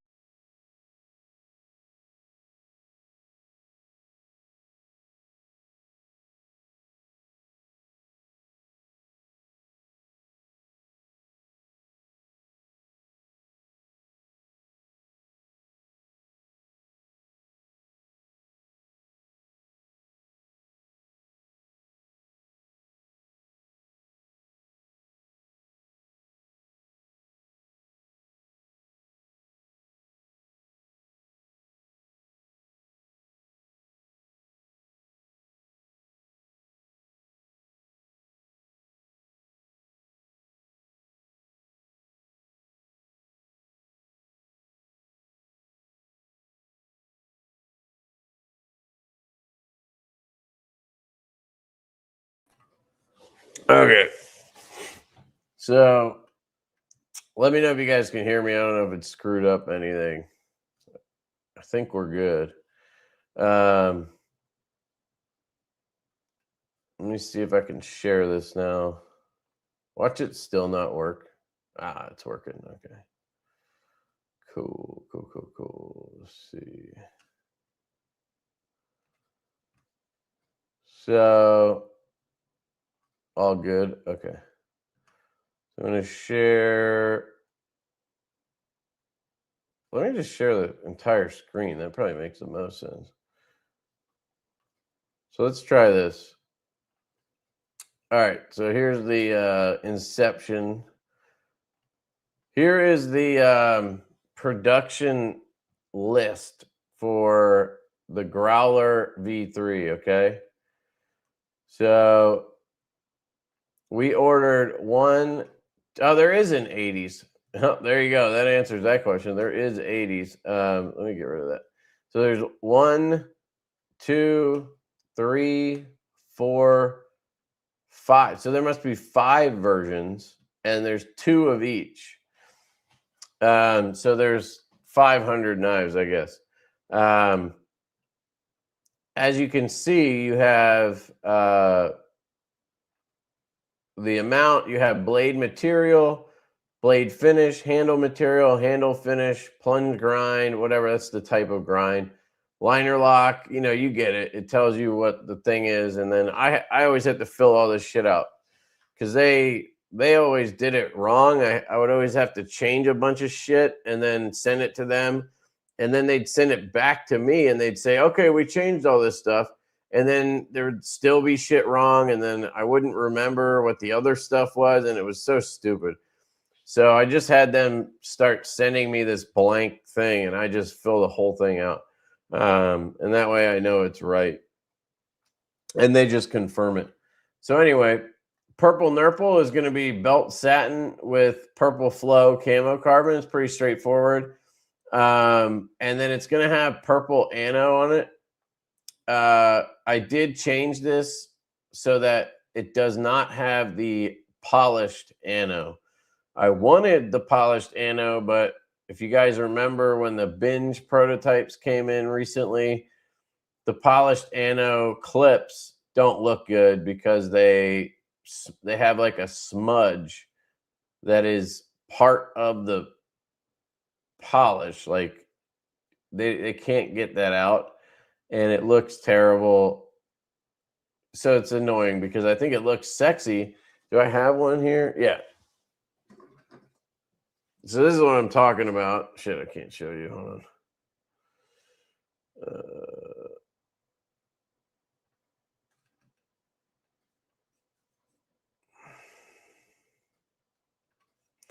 So this is the polished ano in purple. And look at those collars, look freaking awesome. The backspacer looks amazing. And then you look at the clip and you're like, oh, yeah, that looks good. But then you see this hazy smudging right here. That's not fingerprints. That's part of the finish. You can't get that out. And there's no fucking way I'm going to send out hundreds of knives with this. You guys are all going to hit me up and be like, hey, Kev, my clip has a smudge or whatever, you know, like I would. So we changed it back to we changed it back to a bead blast. So anyway, let me go back to what I was showing you.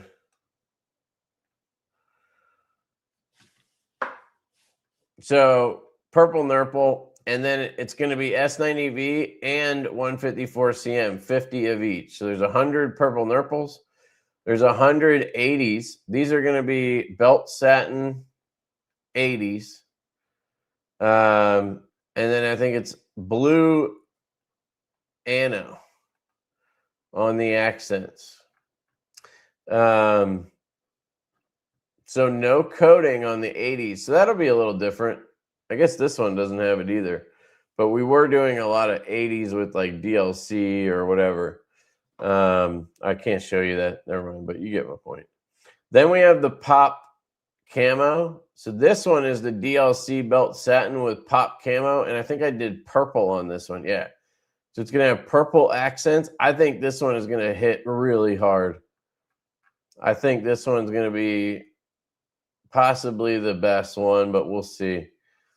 Now, like I said, if I could go back, if I had a time machine, I'd probably go back and change this purple nurple to the blurple one.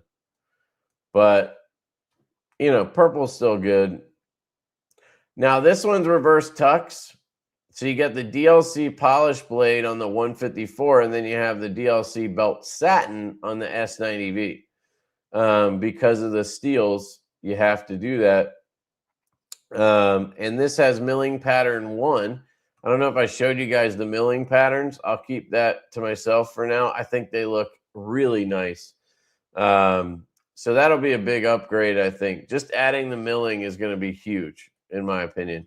And then I forgot we did an acid washed one. So we did an acid washed one. And does it have bronze or brass? Or did we just... Yes. Okay.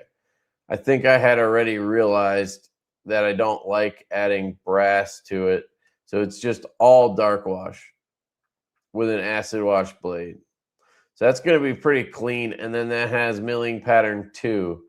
So a different milling pattern that also looks dope on that one.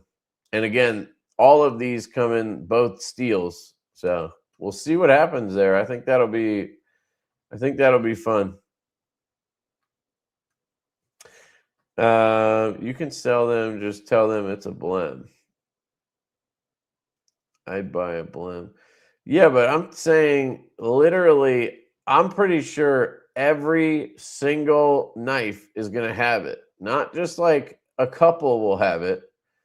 Like they literally told me, they were like, that's that's what the clips are gonna look like because of the way they do the polish or whatever. Like they're not gonna take the time to like mirror polish out everything. You know what I mean? At least not without charging us a ton for it. So anyway, we just went back to the normal blasted type ano, but I do wish we could do it. You know, it is what it is. If you want to sell any of the Hooch prototypes, let me know. The Damasteel one is sick. Yeah, thank you. I just sent them all to Colin, so he's going to have them and check them out or whatever. And then, you know, we'll probably pass them around, get some feedback, and then, you know, maybe we'll sell a couple at Blade Show or whatever. I don't know. Not sure yet. USA made Divo would be awesome. Yeah, dude, it would be. We've been trying for 4 years now, I think. And yeah, just hasn't been in the cards. So we'll see if that changes. I have almost all K390 Seki Spydercos all uncoated. Totally fine, especially if you like a patina. Where do you live, Jesse? I'd be curious where you live, because if it's like Arizona, then like, okay. But if you live in Louisiana, then that's different. 15V DLC, yeah, that'd be cool too. For sure. I don't like 20 CV actually, Matt. We used to do 20 CV back in the day. Our first stout was in 20 CV, and our Buzz was in 20 CV. For whatever reason, I just don't really like 20 CV. I don't like M390. It's the same steel. I just don't like it. So, yeah.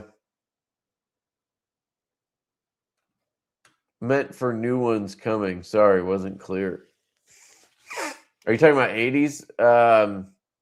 Yeah, I don't know. We might take a break on it. I'm not sure. We'll see.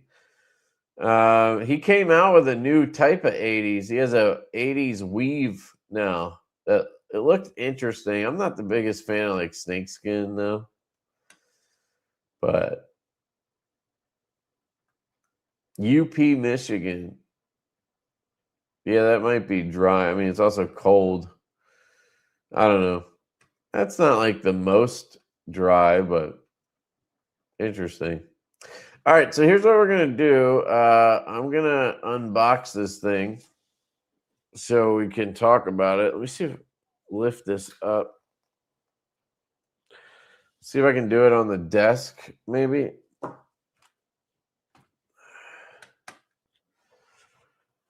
Probably not, but we'll see. So I have a little guy first.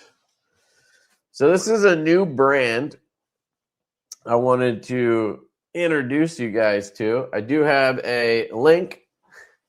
And do I have a code? No, I think I just have a link for them. I'm not sure. I'll check. But they're new, but they're not. The products are not. The brand is new. So basically, do you guys know Cavill knives? I like Cavill knives. They're good people. And they sell these knife cases. If you guys haven't tried one of the Cavill knife cases, you'd be surprised how good they are. They have the best foam insert you can get. Like, it does not fray. It does not feel like it costs 20 cents. Like, it's really nice. But they actually split off from Cavill. So now there's a dedicated brand for the knife cases. It's called WinArm. WINARM. WinArm. And they reached out to me. They also have this driver. I just asked to check it out. It looks like it's 3D printed. So I don't know if this is just like a add-on type product. I don't think it's very expensive. Comes with a bit. Not a Weeha. It's a S2 or whatever. So it does have a collet, which is cool. So you get a collet. So it sticks in there. It's not, I mean, it's real nice, actually. It's got a little bit of wiggle. Sure, it fires out when you... Dude, this is a freaking weapon. Oh my God, there's a spring in there that... Look at this. There's literally a spring that is visible in there. What the fuck are they doing? Try that again. I mean, how are you supposed to get that out without... Okay, that was more normal.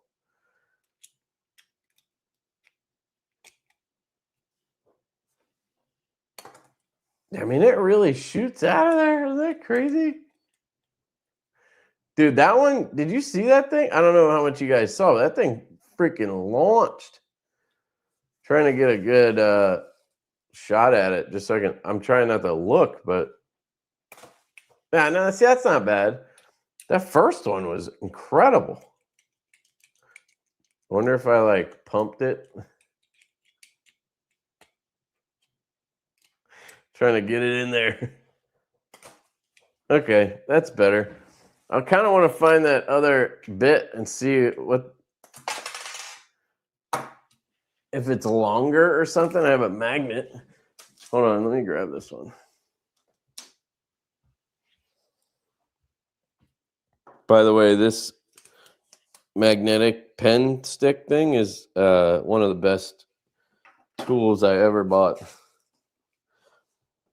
Where did that other one go? I don't know. All right, so let's see if it does it again. Yeah, see, this one's stiffer. So she said. Oops.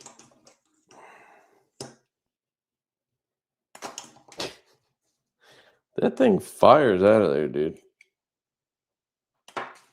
Anyway, that's pretty cool.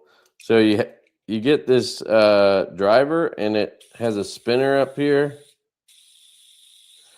And it's a little fatty, so you get a pretty good grip on it for torque. Now, it's round, though, so I don't know how good that grip is, but it's going to be decent. Anyway, I just saw this on the site and was like, I'll check that out, too. I didn't realize it was 3D printed. It's definitely filament, right? All right, so that's the little stocking stuffer. This is the thing I wanted to show you.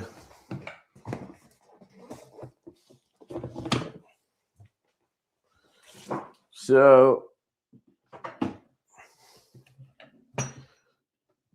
this is my Divo case right now. I keep my prototypes and the production ones I keep in here. So like here's a MASH V3 prototype. This is a knife we need to get to at some point. It's on the list. But anyway, this is actually all the personal Divos I have. Okay, plus 1, 2, 3, 4. So 4, and then the whatever ponies I end up keeping. So probably another 7 knives will be in here. But like, I don't keep every version of every knife we do. You know, you should see some guys, they have like a case for each model that they come out with. Anyway, what I love about these cases is this foam. The foam insert is so good. This is a 20 or 24, says it right there, 24 knives. So anyway, I have this OD green one, and then I just emptied this out, and I was going to give away this one to you guys. So it's not like unused. I had the Divos in here, but I moved them into that green one because I like the green. These are stickers, the orange, so it will come off. If you don't like this orange, you can get in there and take that off. But let me show you this insert. So it has the regular foam like a lot of them do, but it's like more durable, I feel like. And this rubber top or whatever this is, this layer at the top is the greatest thing ever. Like I've used probably 5 or 6 different knife cases, and the foam is always the issue. It starts to fray, and if you have to do the peel pluck shit, it's fucking the worst. I tried doing the Plasti Dip on that foam, the peel and pluck from the Apache case, and that was just horrible. Somebody gifted me an insert for my Apache case. It's like a Nanook insert or something, or a guard dog. And that one feels really good too. But even that one doesn't feel as good as this. So for the price that you pay for these, it's ridiculous. I'm going to give you guys a link for it in case anybody's like, oh, I got to get this shit. Let me...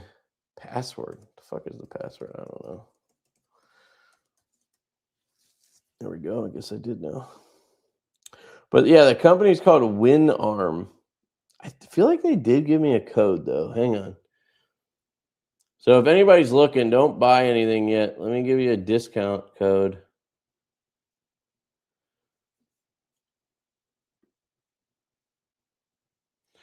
Because I could have sworn they gave me one. There it is. WinArm case. Looks like it's 8% off. So it's not 10, but 8%. That's pretty good, though.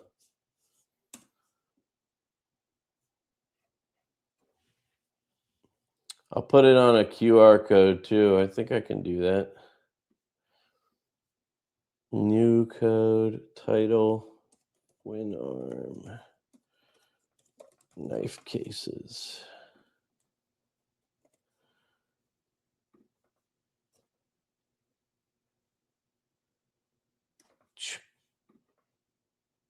Okay. All right. So that QR code up in the corner of the screen now is for the cases if you want to check them out. And then you can just use the code Lefty EDC for 8% off. But like the price point, they're also on Amazon, I think, if you don't want to use the link.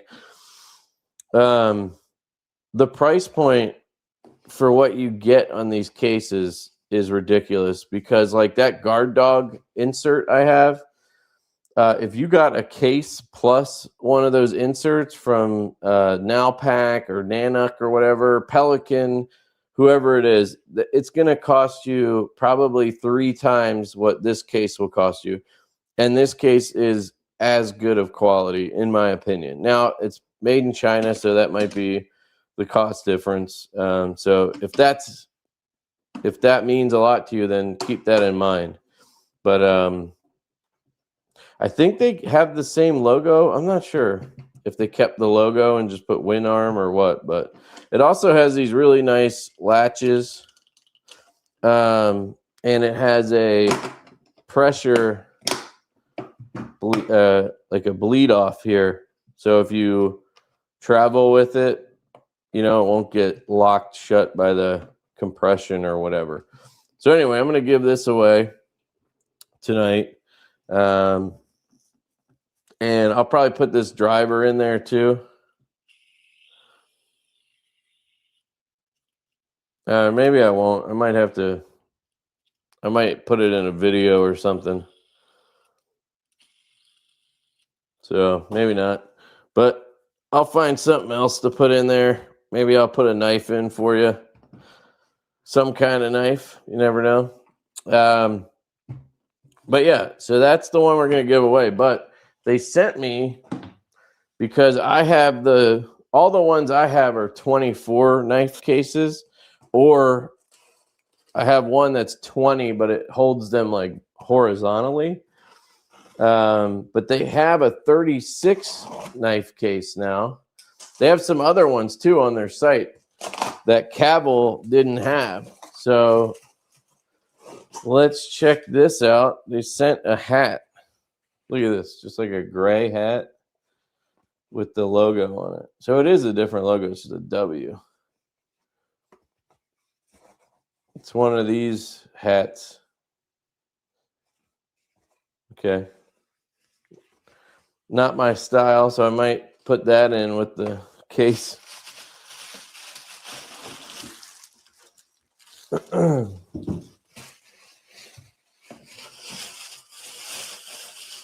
So I guess it says win arm on it instead of cabal. But here's the case. This says medium cases. And it says number 214. I don't know what that means. I don't know if they're numbered. That's kind of interesting. And then it gives you the measurements. It's kind of cool. We have the same kind of latches. Same, relief valve. It's got something here. I don't know if you could slide a lock in there or something. I don't know. Can you lock this somehow? Yeah, there's a little hole right here on both sides. That's what she said. So let's unlatch it, see how big this sucker is. Obviously, it's 36 knives, so there it is. Whoa, it has 12 more space. Now, I would always recommend you pull this out. You pull it out, so he said, and just make sure there's nothing underneath, because sometimes, like Cabell always had like stickers under there, like the ones that you could put here, but I don't see those. Let me check under here, maybe. Nope, that's glued. All right, so it doesn't come with those unless they're in the box. Nope. Okay. So I was thinking I would convert this to be the Divo case, and then maybe switch this one over to sit on my desk here and get this one that has like a shit ton of spaces out of here. Just takes up so much space. I think it has like 60 spaces. 1, 2, 3, 4 by 1, 2, 3, 4, 5, 6, 7, 8, 9, 10. So it holds 40 knives. This one's 36, so it must be around the same size. I don't know. Anyway, I'll figure all that out. But this is the 36 knife case, which is pretty cool. I'll give you a side-by-side so you can see the difference. Yeah, it's quite a bit shorter. Let me, sorry, this might be a little awkward, but I want you to actually see. So there is the standard one, or whatever, the 24 case, and there's the 36. So I don't know if that's helpful to you guys, but felt like that angle might be a little better. Oh, and here's the case I was telling you about. That's the one I've used for years that I had the plasti dip in until Josh gave me this insert, which was super nice of him. And it is good, but it's still a foam. Like, it still is going to get beat up way more than that rubber shit that they have at the top of theirs. But I only keep like 10 knives in this thing on my desk, so I feel like I could use one of the small ones and save some space by moving this out. So I'm probably going to do that. But anyway, that was the thing I wanted to unbox. And what time is it? 12. So I might wrap this up, do the giveaway.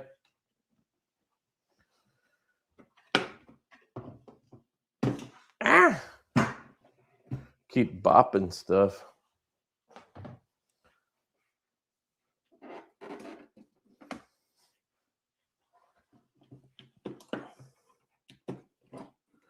Trying to think of what I could put in here, like right away, but I always struggle with that. So I'll probably just choose something later. But either way, you'll get a knife case. That's the important part. So set this down because I want to get my elbow in there. And I have a box for it already because they sent me one. Perfect. Let me know what you guys think of those. I'm a big fan. You know, even before they changed their name or whatever, like I've always recommended those Cavill cases. I've had 1, 2, 3. I've had like 5 or 6 of them. I've given away other ones to friends. Yeah, they're just really good. And this is, you know, this is the thing, Justin. If you look at these, let me switch. Like, let me pull up their website real quick. So, do I still have that? No, of course I don't. Of course I don't have that saved anywhere. Where don't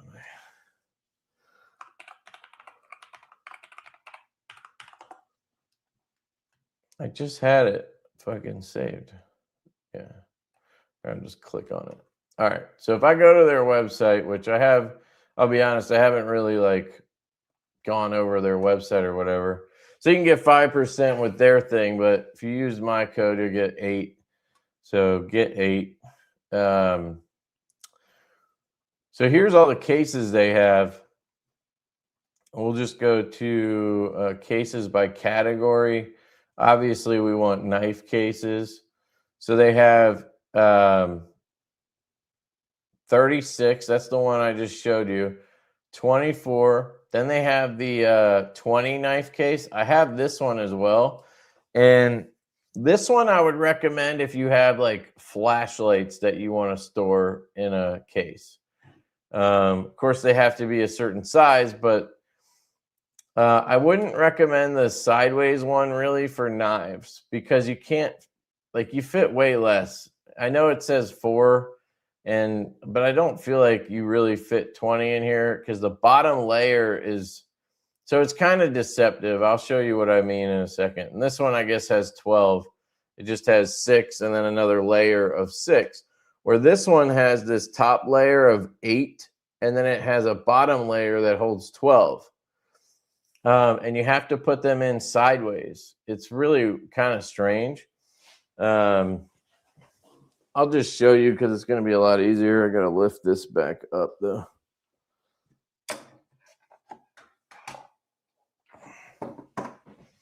And then there we go. So this is that case. And I'm not, let me get somewhere else, sorry. So this is the one I use for like random stuff, mostly flashlights and like slip joints, I guess. So you can see here you get 8, right? Which seems kind of nice. And it has that really nice rubber again, which I think is the shit. So like I have my Arkfeld, what is this, the Pro or the Ultra or whatever. They put my name on it, which is pretty cool. So, and then I got this loop gear. These things with the like games and shit on them. I just think that's unique. And then I have my 3 Jack Wolves that I won't give up. Midnight Jack, absolute legendary knife. And they all have beautiful Northwoods Leatherworks slips that I will never give up. Limoncello Feel Good Jack. Really wish you would do a locking version of this knife. It would be crazy. Or just do another run of it. It's been so long. I love this thing so much. In my opinion, the best Jack Wolf. And then I have a little bro that was gifted to me by Ben. This was from the first run. This is one of the ones that got recalled. And it actually does wrap the spring. I've had it sharpened like 3 times, and every time it does it again. So it is what it is. But Ben gifted this to me because I was trying to collect all the carbon versions. But then they just made so many knives, like I couldn't keep up. And then I sold a bunch, but obviously I'm not selling that one. Anyway, flashlights. This is a 16. What's the size? 18650 size light. It's one of those like laser ones. So it's pretty big and it fits with room in here. Okay, just to give you an idea. But if you take this out, the bottom layer has a snack in here. No, the bottom layer has 12 slots, but they're sideways. So if you thought you could just take your flashlights and put them in here, you can't. Like you're not going to be able to fit the head in there. That's what she said. Unless you like squeeze it in like that. Like this flashlight probably won't fit at all. If I shove it, it does. But look what it does to the next one. So depending on what you're putting in here, just be mindful of that. If you're just putting stuff like this, it should fit just fine. If you're putting knives, you're probably going to be fine. But I don't see the point in this case. I would rather just have the 24 that stand up. And I think this one costs more. So to me, this one makes no sense unless there's specific products for you that fit this setup. So hopefully that made some sense. Let me see how much that one is. So let me go back here. Switch that. No, can I do that? No. God damn it.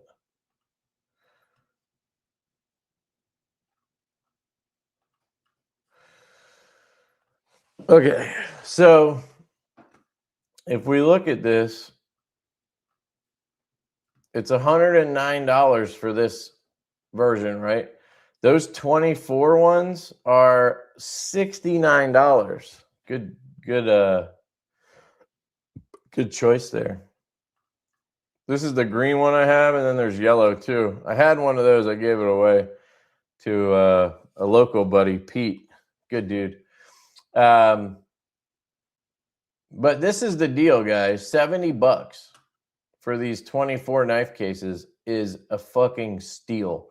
So if I go over to Nanook cases, let's just see, right? Medium case, probably. I'll switch. Very similar design. They're really nice cases, right? But like, look at this. Nanook 915. That looks smaller already. And it's $104 without anything in it. Here's one that's similar, okay? I would call this similar, right? I can't be sure it's exact, but it's probably smaller. And it's $165 without anything in it. Cubed foam, you're up to $190. And you haven't even plucked anything yet. Padded divider, cool, you're up to $250 now. Like, you see the problem here? It gets extremely expensive. Here's the sizing in case you want to compare it. But either way, it's, you know, with the foam, which you're going to want, right? You're going to want the foam. And of course, you're going to have to cut it or pluck it or whatever. But let's say this is comparable. It's 3 times as much as the Cavill case. Like, it just doesn't make sense. Why wouldn't you get this, you know? Unless, again, you care that much about where it's made. I can check. Is it made in the US or something? Normally, it would be screaming that somewhere. You know what I mean? Are these Canadian, maybe? It might be Canadian. I don't know. I don't know. If they're not screaming it, I feel like it's probably made overseas anyway. But I could be wrong. You guys can look it up. Point being is it's really hard to beat this price point, I guess is just my point. So that's just the ones that are knife cases. They also have EDC cases. So this one, I guess, has a modular something, 24 grid. Then you have camera cases, fishing reels, storage cases, waterproof, economy. What is an economy case? This one has nothing in it for $92. That makes no sense. Blank storage case, waterproof. Maybe it's a big one. I don't know. That's what she said. $60 for the 24. This is probably the 24 knife case size with nothing in it is $60. I don't know why you wouldn't get just spend the $10, get the nice insert at least, and then take it out. You could always use it in something else. That makes no sense. They probably don't sell any of those. Best sellers. 36 knife case, 24 knife case. Yeah, these two are the best sellers for a reason, you know?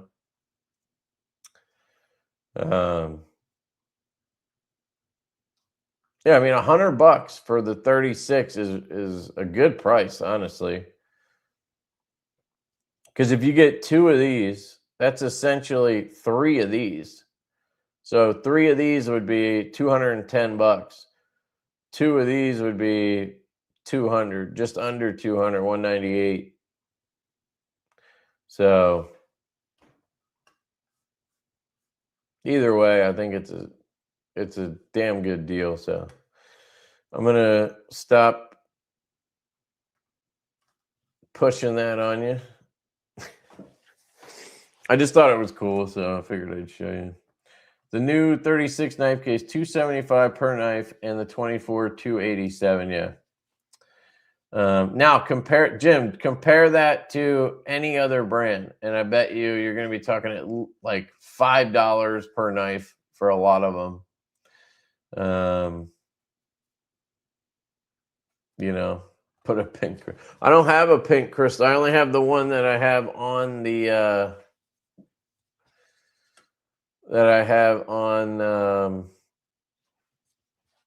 on this knife already. So I don't want to give that up. But you can get them at White Mountain Knives tomorrow. I do have a couple. I think I have purple tie. I have a set of purple tie, which I think will fit any knife.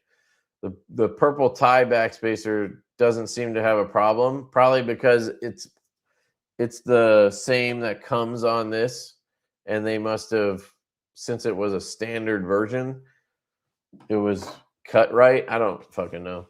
But I have that one. I have black crystal tie, raw crystal tie.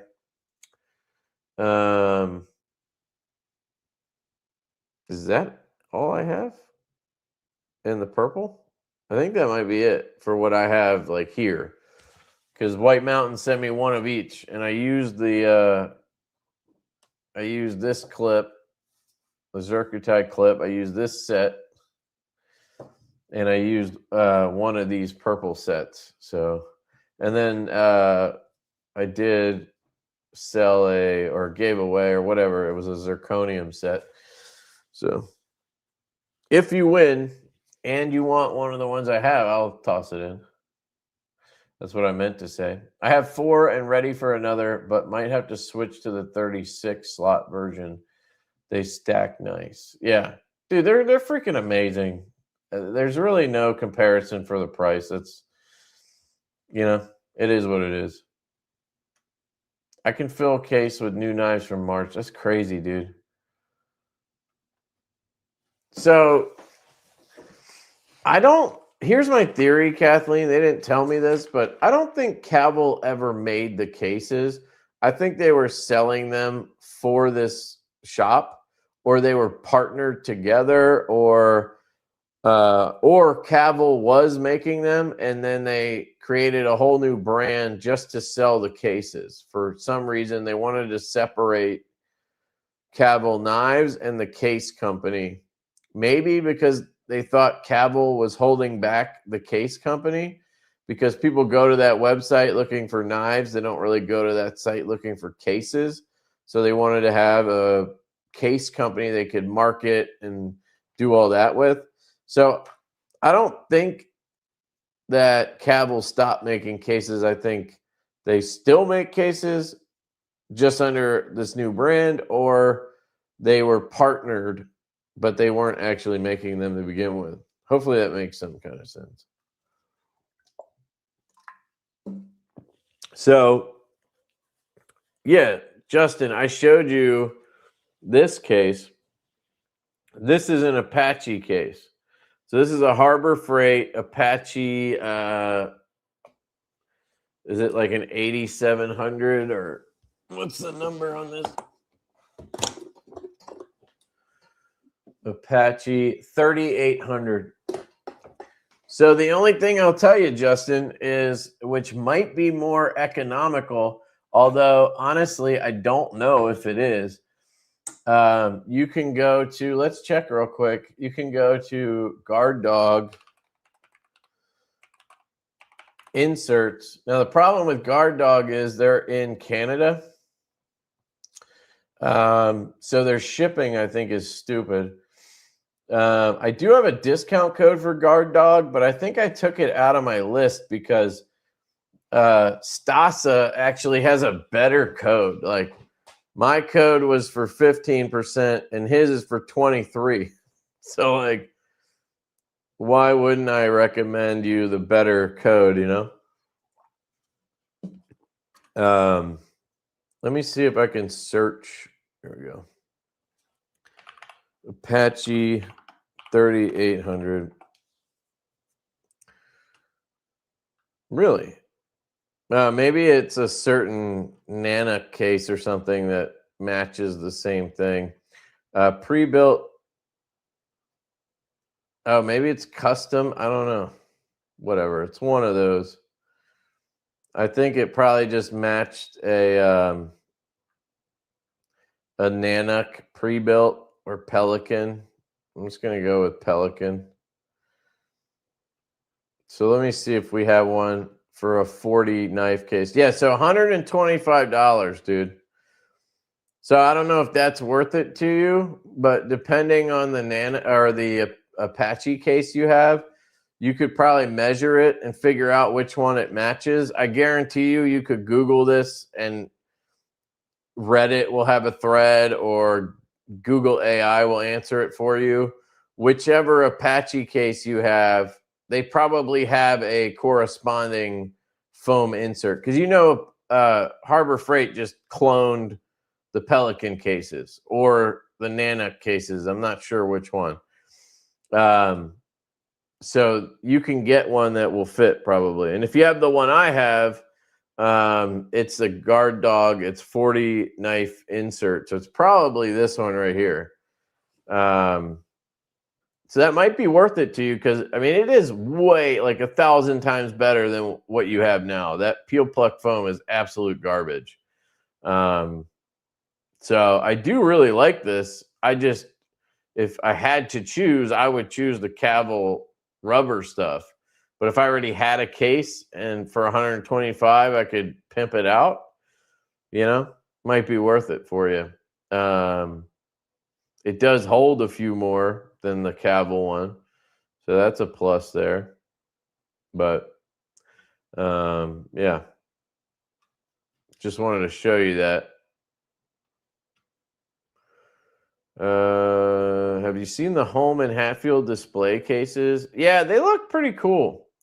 I just never know what I would use those for. I have a valet tray thingy case from Drop Caviso, and it ends up it's sitting on my dresser now, and it has like nothing in it. I have some shit in the drawers underneath, but you don't see it. And then up top where it has the glass and shit, I have like one thing. And because I don't have a bunch of watches, I don't know. It just doesn't make sense for me personally. But if you have like watches and shit like that, yeah, it'd be cool to display some of it. The one that I think is pretty damn cool is that thing that Ray has. Some company sent him that spins around. It has like lights in it, and it spins. It has all the knives. I would love to get one of those and have all my Divos in there. That'd be pretty slick. Yeah, especially that Armada, the biggest one. I'd love to have that one and fill it with all kinds of my junk. That's what he said. Case Club has great cases for inexpensive. Yeah, I don't know what their foam's like. I will say I did look at Case Club. I stopped thinking about it, but I almost bought like a 4 rifle case a bunch of times from Condition 1. And when I was researching that, I found one from Case Club too that looked nice. It was a little more expensive, but it did have some like cooler features. I might revisit that at some point, but like, I don't know. I don't think I need a 4 rifle case. Like, what am I going to do with that? I usually take one to the range, you know? And if I take my bolt gun, it's not going to fit in there anyway. So then I just bring the AR that I have as backup for like while my bolt gun's cooling down, I shoot the AR. I just bring that in like a, like a small backpack type bag. So I don't know. But yeah, Case Club seems pretty cool. They're in Quebec, Canada. That's why the name made me think Canada. Why can't you use old power tool cases and foam? You could do whatever you want. Nanook is what Grimsmo uses. Okay. The 36 was on Temu, same case for $50 with no name. It might be the same case. Yeah, could be. But probably by the time you get it, it's probably going to cost you right around the same amount. I'd rather have the name on it, even though, Nowpack has the foam that fits the Apache case, so I paid $90 for the foam and $30 for the case, so it was $120 for a 40 slot case. Nice, dude. Nice. You paid more for the foam than the case. That's crazy. I have all cavils. Some people like those huge cases, but the cavils are as heavy as I want to get when full, and never need to carry 99 knives around. Yeah, some dudes have some crazy shit. I agree. I like the little 24 case. I mean, if you can't fit what you want to show somebody in a 24 knife case, you might have a problem, but I'm talking to the wrong crowd for that. I think I'll buy 2 36 cases and sell 3 of my 24 knife cases. Save room. Hey, man, that's true. You do for sure. Yeah, they are a little bigger, obviously, but if you take 3 of those, plus, I think the 36 one's still manageable. Where the fuck did it go? Oh, it's right there. Okay, this is stupid, but just to give you an idea, it's right here. It's right next to that 24 knife case on that chair, and I didn't even notice. I thought those were both the 24 knife cases. So it's not that much bigger. Like,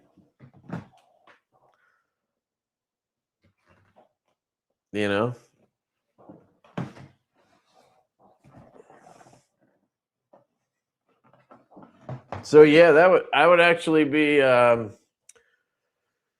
probably be a pretty smart move. If you don't mind doing the finagling,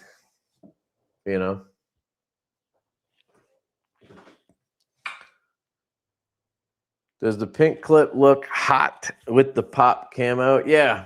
Yeah, I actually I made I'll show you this. Hold on. Let me see.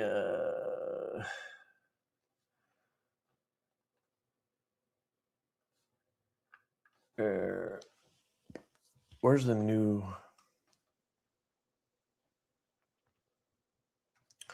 So here we go. Hold on a second. I thought I did that today. Where the fuck is this? I hate when my photos don't like update. How do I get that to sync or whatever? Well, I'll tell you what. I don't really need this anymore, so hang on.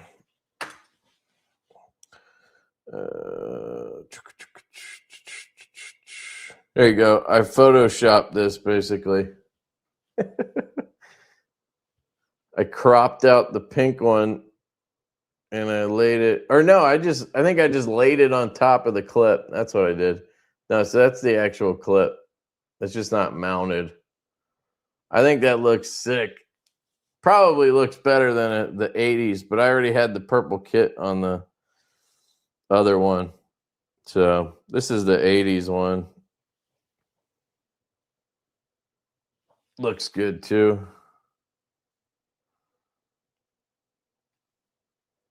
This is just going to work again. Hey, look at that. That was easy. I got the 4100 Apache and now pack insert holds 55. That's some serious math. Yeah.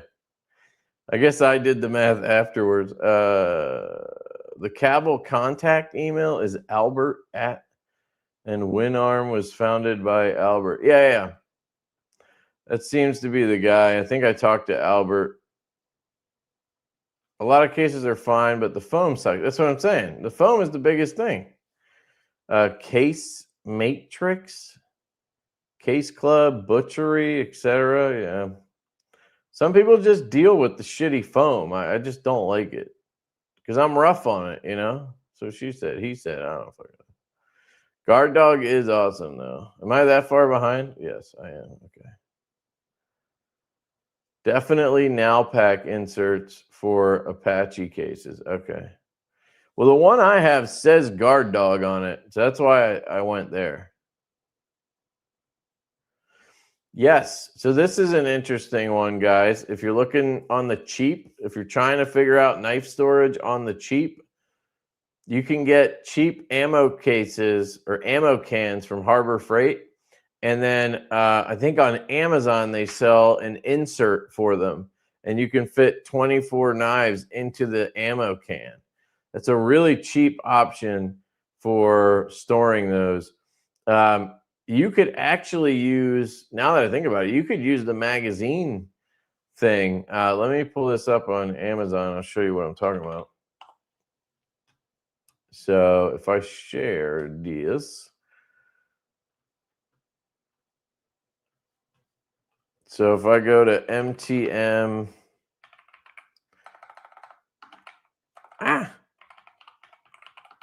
magazine case and spell it wrong. Oh my God, Kev, Jesus. So here we go. This is the one I have, I think. I have the one that holds 15 AR-15 mags. Well, you can see purchased. But you could just put knives in there, right? And the one I would get is the one for like Glock mags.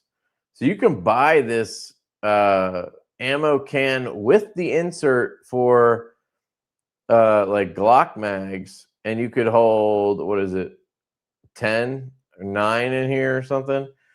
They probably have one that holds more, but that's $27 just like that. If you don't want to deal with what's the Case Club 50 cal? I mean, this is perfect. 50 cal magazine holder. I don't know, whatever. 24 magazine holder, 50 cal ammo can. Oh, right. So you got 24 mags. That's literally a 24 knife case. You don't even need to buy the one at Harbor Freight and then buy the foam. This would cost you $22. I mean, that's a fucking good deal. I guarantee you could fit knives in there perfectly. Because, I mean, a magazine is the same length as it might be a little bit long, but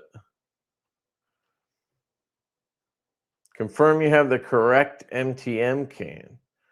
So, yeah, this is good because it's a little bit thinner. That's what you want. You want thinner.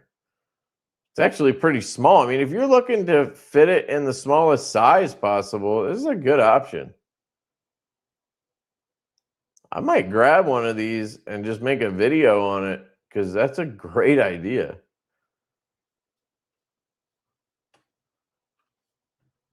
I'm sure there's more options as well.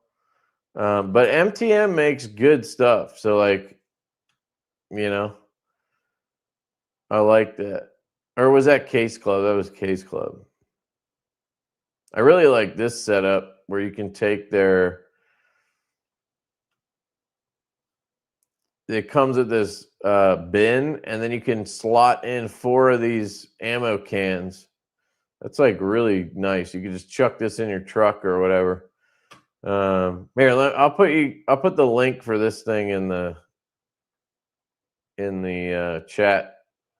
I want to look at that other one too. Oh, it'll probably be like, you can't do a link for this because we're gay, and I'll be like, okay, yeah, you're gay.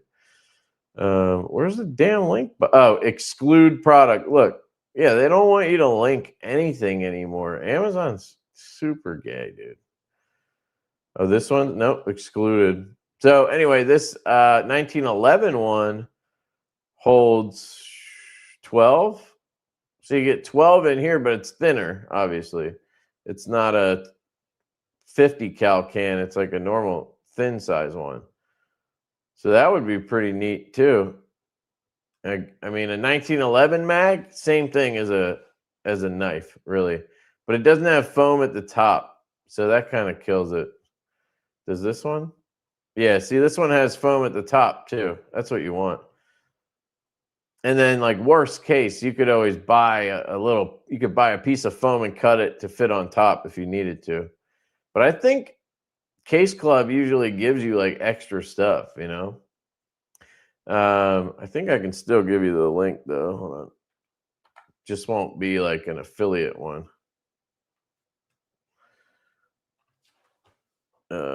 Case Club magazine case holder. You can use for knives. There we go. Oh, great. That link is like super long. Probably not going to work, but whatever. You can just search it.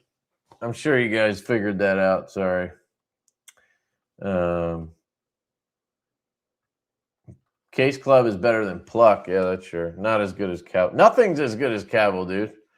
Not that I've tried. Old Man on the Ridge. What up, dude? Just chiming in. I watched a video on YouTube that compared the Apache 4800 to the Weaver. Thinking about that for my mufflers. Dude, I would check out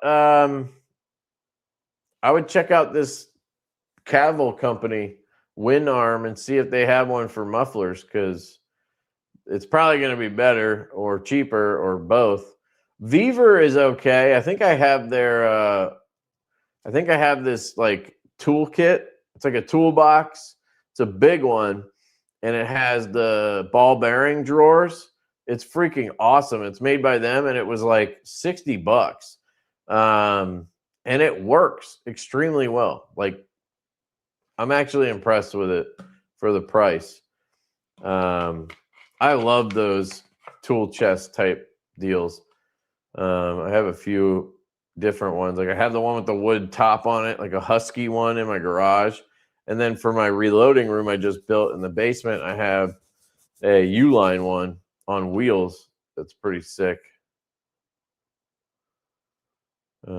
Patty's Knives. I just wear 2 pairs of cargo pants with a cargo Speedo. I can walk around with 42 knives. Yeah, are you that guy at Blade Show? You're just like, check this one out. Oh, check this one out. Oh, yeah, check this one out. Oh, I got another one back here. Check this. There's like dudes who hand me like 17 knives, and all they have is pants on. It's crazy. The Case Club case I have was $100 for a 90 slot case, but is heavy as fuck when it's full. Yeah, and when was that? I'm waking up at a secret time to buy the little pony with blue denim. Awesome, dude. Thank you.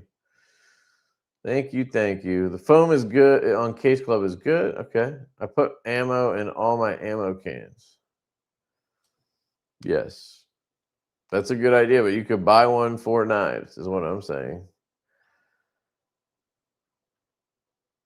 Yeah, exactly. Like the guys who sell Rolexes on the street corner, just like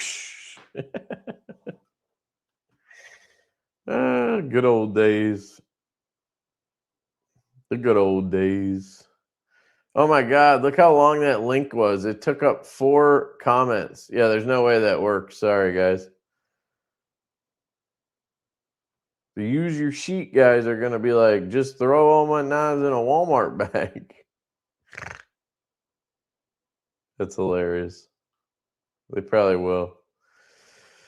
Okay, let me do a stringer giveaway, John, here. All right, guys. So here's the deal. You're only allowed to sign up if you're buying a pony stout tomorrow. So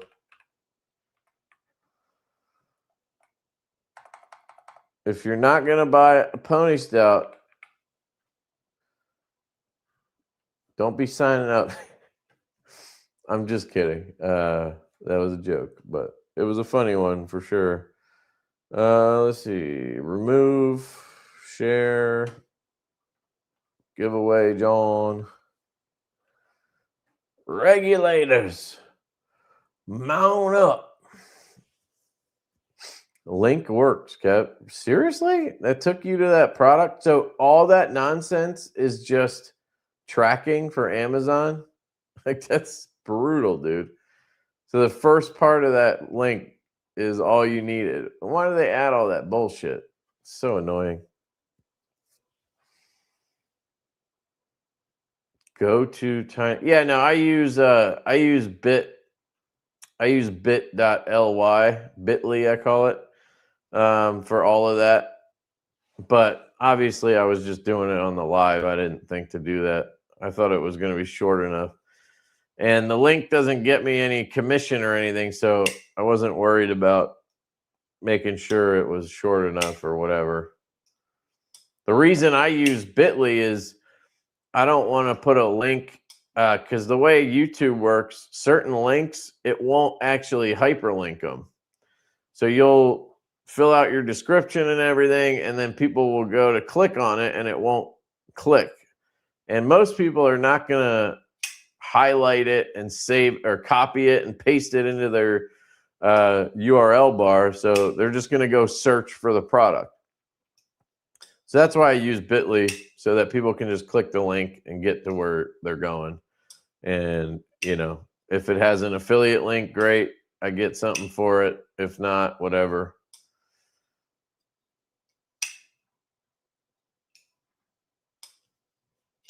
Damn, you guys are all buying ponies tomorrow? Hell yeah, son. Appreciate you.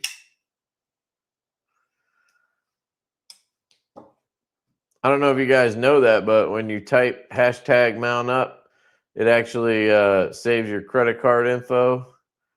And then at noon tomorrow, it'll charge you for your pony stout.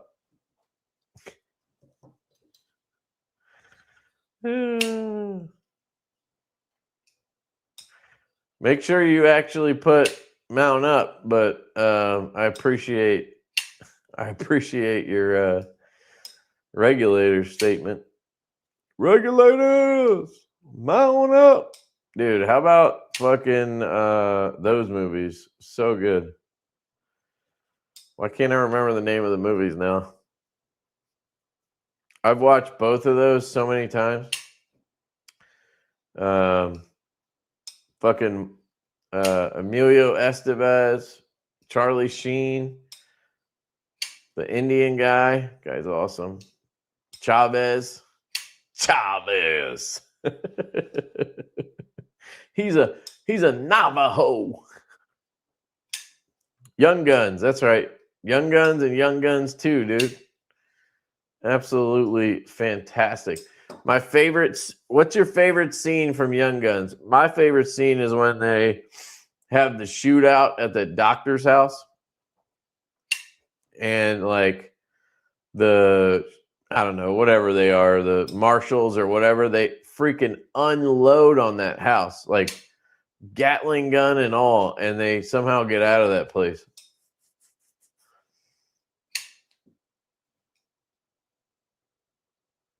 Yeah, when they're tripping balls on the ayahuasca. Is that what it is? I think that's what that's stuff that dudes like take now. There's guys who do like what do they call it? Basically, they do drugs for mental health. Like the greatest excuse to do drugs. It's good for you. Yeah, peyote, that's right. They have these like spiritual places that rich guys pay people to get them high and follow them around. Make sure they don't do anything stupid.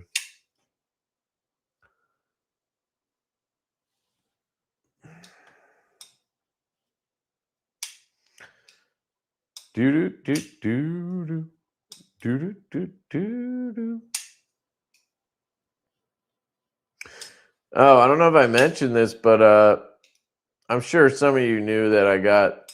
So like a couple months ago, I got a YouTube strike, a guideline strike for my gun video I made. I made a video on suppressors, and they apparently didn't like that. What up, G-Ball? And so I had already gotten a warning or whatever for. They don't even tell you what video that's for. They just tell you it's a warning or whatever. And then I got a strike, so they put me in jail for a week or whatever. And that's why I created the second channel when I got back from that jailbreak. Well, from the jail sentence for a week from YouTube. It's a joke. I didn't go to jail. And anyway, I lost that channel when I got hacked because YouTube was like, you shouldn't have created that channel to begin with. So whatever. But then last week I got another warning. I don't know how this makes any sense. Like, why didn't I get a strike? So they just give you a warning again. If once all the strikes clear off, you start back over at warning. It's kind of weird. But I got a warning for a video from like, it's over a year old. Like it was me installing a trigger in the shadow systems. It's like a Timney trigger that I installed from over a year ago, or like exactly a year ago. So they can just go back and decide to give me strikes for stuff. Like, that's ridiculous. They fucking reviewed it back then because I marked all the videos properly. Like I put, this is gun related and it's modifying the gun. I checked those boxes and they approved it. So like, then they go back a year later and give me a warning.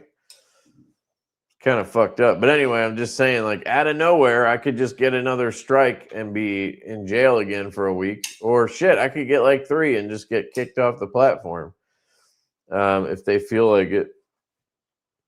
Just kind of stupid. So how do all these other gun channels stay afloat? Are they just grandfathered in? Yeah, I don't know, man. I think a lot of them deal with this. I think a lot of them deal with what I'm dealing with, and it's just like, it's so random that like some of them just every once in a while they get one, or and then they got to like chill and they just are careful for like a little while until they drop off. I think some guys are just so big. That's what she said. Like, some of these guys have like 1 million subscribers. I think YouTube just lets them go. Like they just don't care. Some of them are not monetized at all, and maybe they get away with more because of that. I don't know what it is, but yeah, dude, it is weird, But I do think a lot of those guys, they have communication with YouTube. They have like a person they can talk to, and they understand the guidelines perfectly because they can talk to somebody. I don't have that. So like I have to guess, and so it could just be I'm not, like, I don't know the guidelines well enough or whatever, but it's arbitrary too. Like I wasn't advertising anything. I was just installing something that I bought. Like that should be fine. I don't know. I do agree it's weird. Some channels can do whatever they want,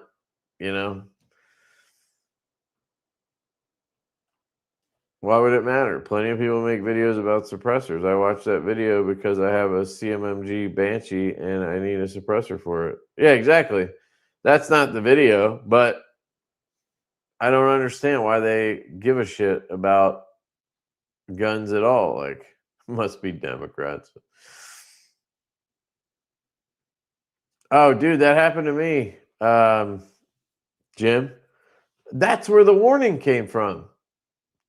You were just reminding me. So the first warning I got was from a video that I did not even post. So I created it so that I could show a manufacturer. So I bought a barrel from a company called KAK Industries or CAC. And there was something going on with the barrel. I was trying to show him the feed ramps and shit. And so I just, the easiest way for me to show somebody a 10-minute video, because uploading it to Dropbox or somewhere else is a major pain in the ass. So I just recorded a 10-minute video of me showing him whatever on the barrel.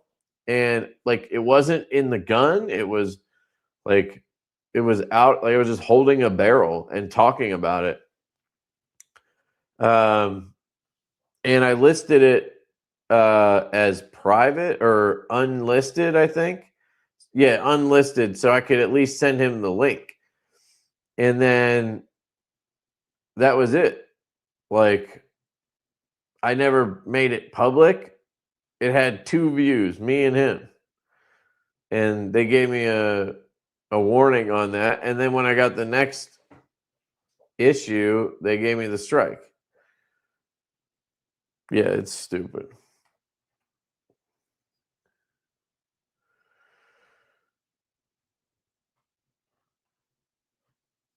Yeah, I don't think many of them. I think some of them do monetize, but not many. Like the biggest ones, I think don't monetize. But that doesn't change the fact that they still need to follow the guidelines, as far as I understand. Just because you don't monetize a video doesn't mean you can do whatever you want in the video. If that makes sense.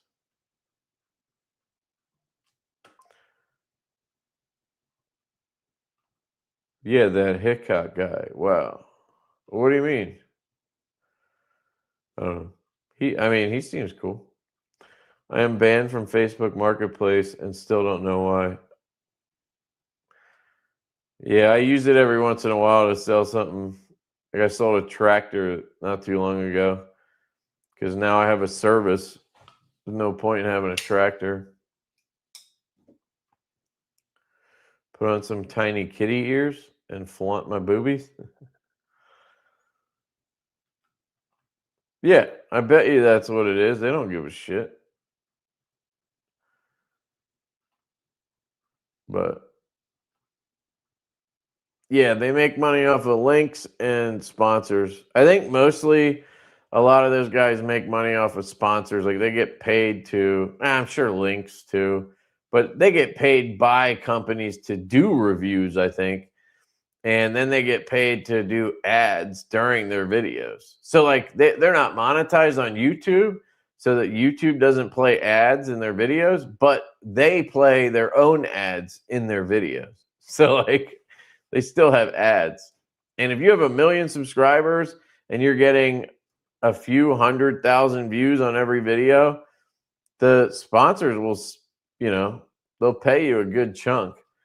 So like those guys probably get like $5,000 at least, like per video, just to, put a sponsor in there or whatever. Yeah. Well, I'm guessing Hickok isn't monetized, and he doesn't. I don't know. Like apparently there's certain rules, like you can't show a suppressor screwing on because somehow that's weird. Just little stuff like that.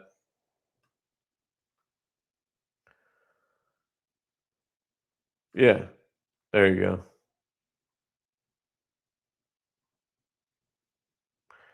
There you go.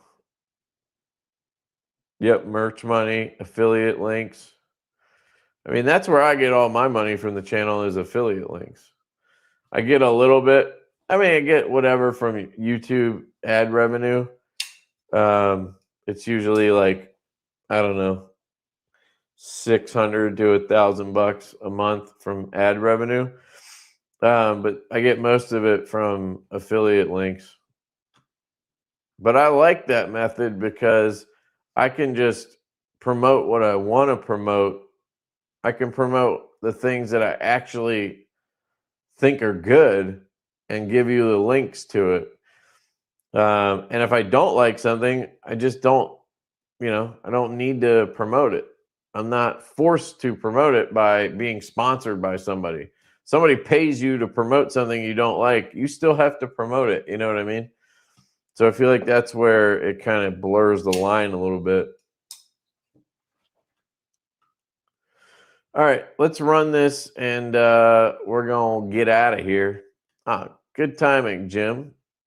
Shout out to Jim Cox, 5 memberships. Thank you, dude. So if you got a membership, thank Jim Cox. Awesome, dude. Thank you. Really appreciate that, dude.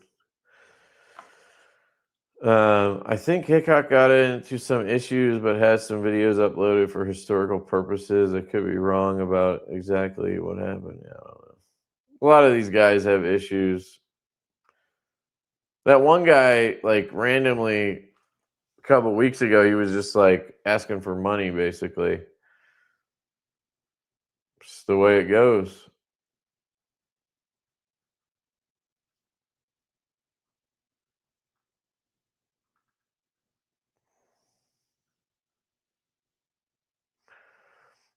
Jim got one of his own memberships. I wonder if that's what it does. If you don't have a membership and you gift memberships, it probably just gives you one first and then gives the other ones away. That probably makes sense. Yeah, make sure you thank yourself, dude. That's awesome.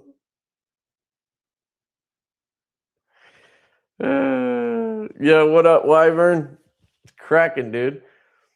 All right, let us do this because I need to go to bed. I got be home with my son tomorrow. Too bad I can't go shooting. Obviously, I want to take care of my kid, but I was excited to go. I'm getting amped up for this match. All right, you guys can see all this. We're gonna do the draw here. Let's see who wins the Cavill knife case.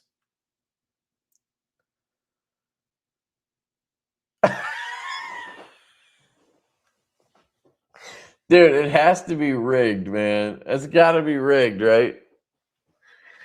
He gives away 5 memberships. He gets one himself, and then he wins the giveaway too. StreamYard fucking loves you, Jim. Guys, have you ever seen good karma come back that fast? That was literally like instant karma. Great job, dude. I mean, I didn't mean great job. I meant congratulations. I know you weren't trying to do that. That's fucking great, dude. I love it. Now I have to buy a pony. Yeah, now you got to buy a pony stout to put in there, dude. It sucks. Sucks for you. It's such a shitty knife, man. Now, dude, guys, I really love this knife. Obviously, I'm gonna like our knives. It's funny though, because this is obviously the stout design is the first model we did. This is the fucking knife I drew on a fucking piece of notebook paper that was hot garbage. Thank God for Colin, man. So it's really cool to see the evolution of it. But Anyway, I have cut so much shit with these the past couple weeks, and it is an unbelievable slicer. Like, this is one of the best just cardboard cutting machines that that I've ever used. So I'm really happy with how they came out, and they look dead sexy, like, while they're doing it, you know. Okay. Jim, I'm gonna give you my email address. Shoot me an email with your address, and I will get the case out to you.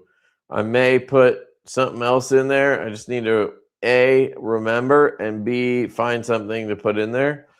But at the very least, you're going to get a really cool case. So, you know, that's the important part. Yeah, awesome, man. Thank you. Yeah, anybody who picks one up, I really appreciate it. Is it okay to say my KB Sear is out very soon? Yeah, dude, it's okay to say whatever you want.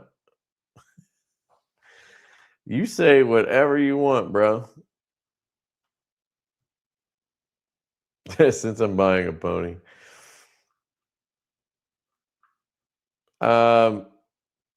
Yeah, guys, check out the KB Sear.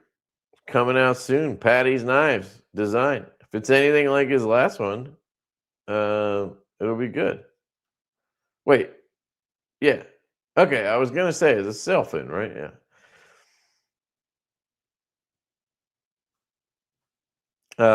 Yeah. Those self-ins are cool, man. So yeah, guys, pick one of those up too when you get the pony. You will like both of them for sure. I can't wait to snag a pony tomorrow going to the Crystal Tie, baby.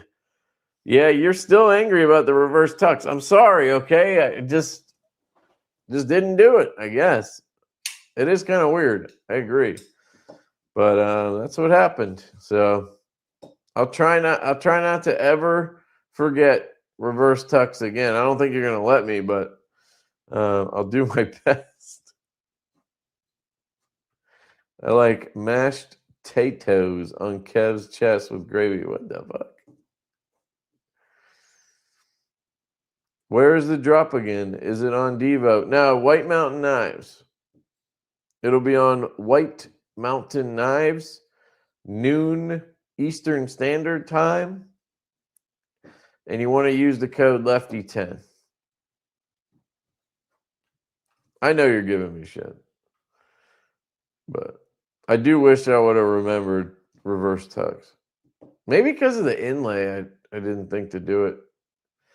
You said we could say whatever we want. Much love, everyone. Good to see you, Kev. Glad you're back. I did say that. You're right, sir. All right, guys. Thank you for coming out. That's not what I was trying to do. Thank you for coming out tonight. Appreciate you guys very much. You're awesome. Don't forget to pick up a pony stout tomorrow. I promise you, you will enjoy this knife. You will message me and tell me that you're happy you got one. And if you're not, let me know and I'll figure out a way to make it right. I love you guys. I hope you have a great night. If I don't talk to you, I hope you have a great weekend. And I'll see you guys next Thursday. Peace.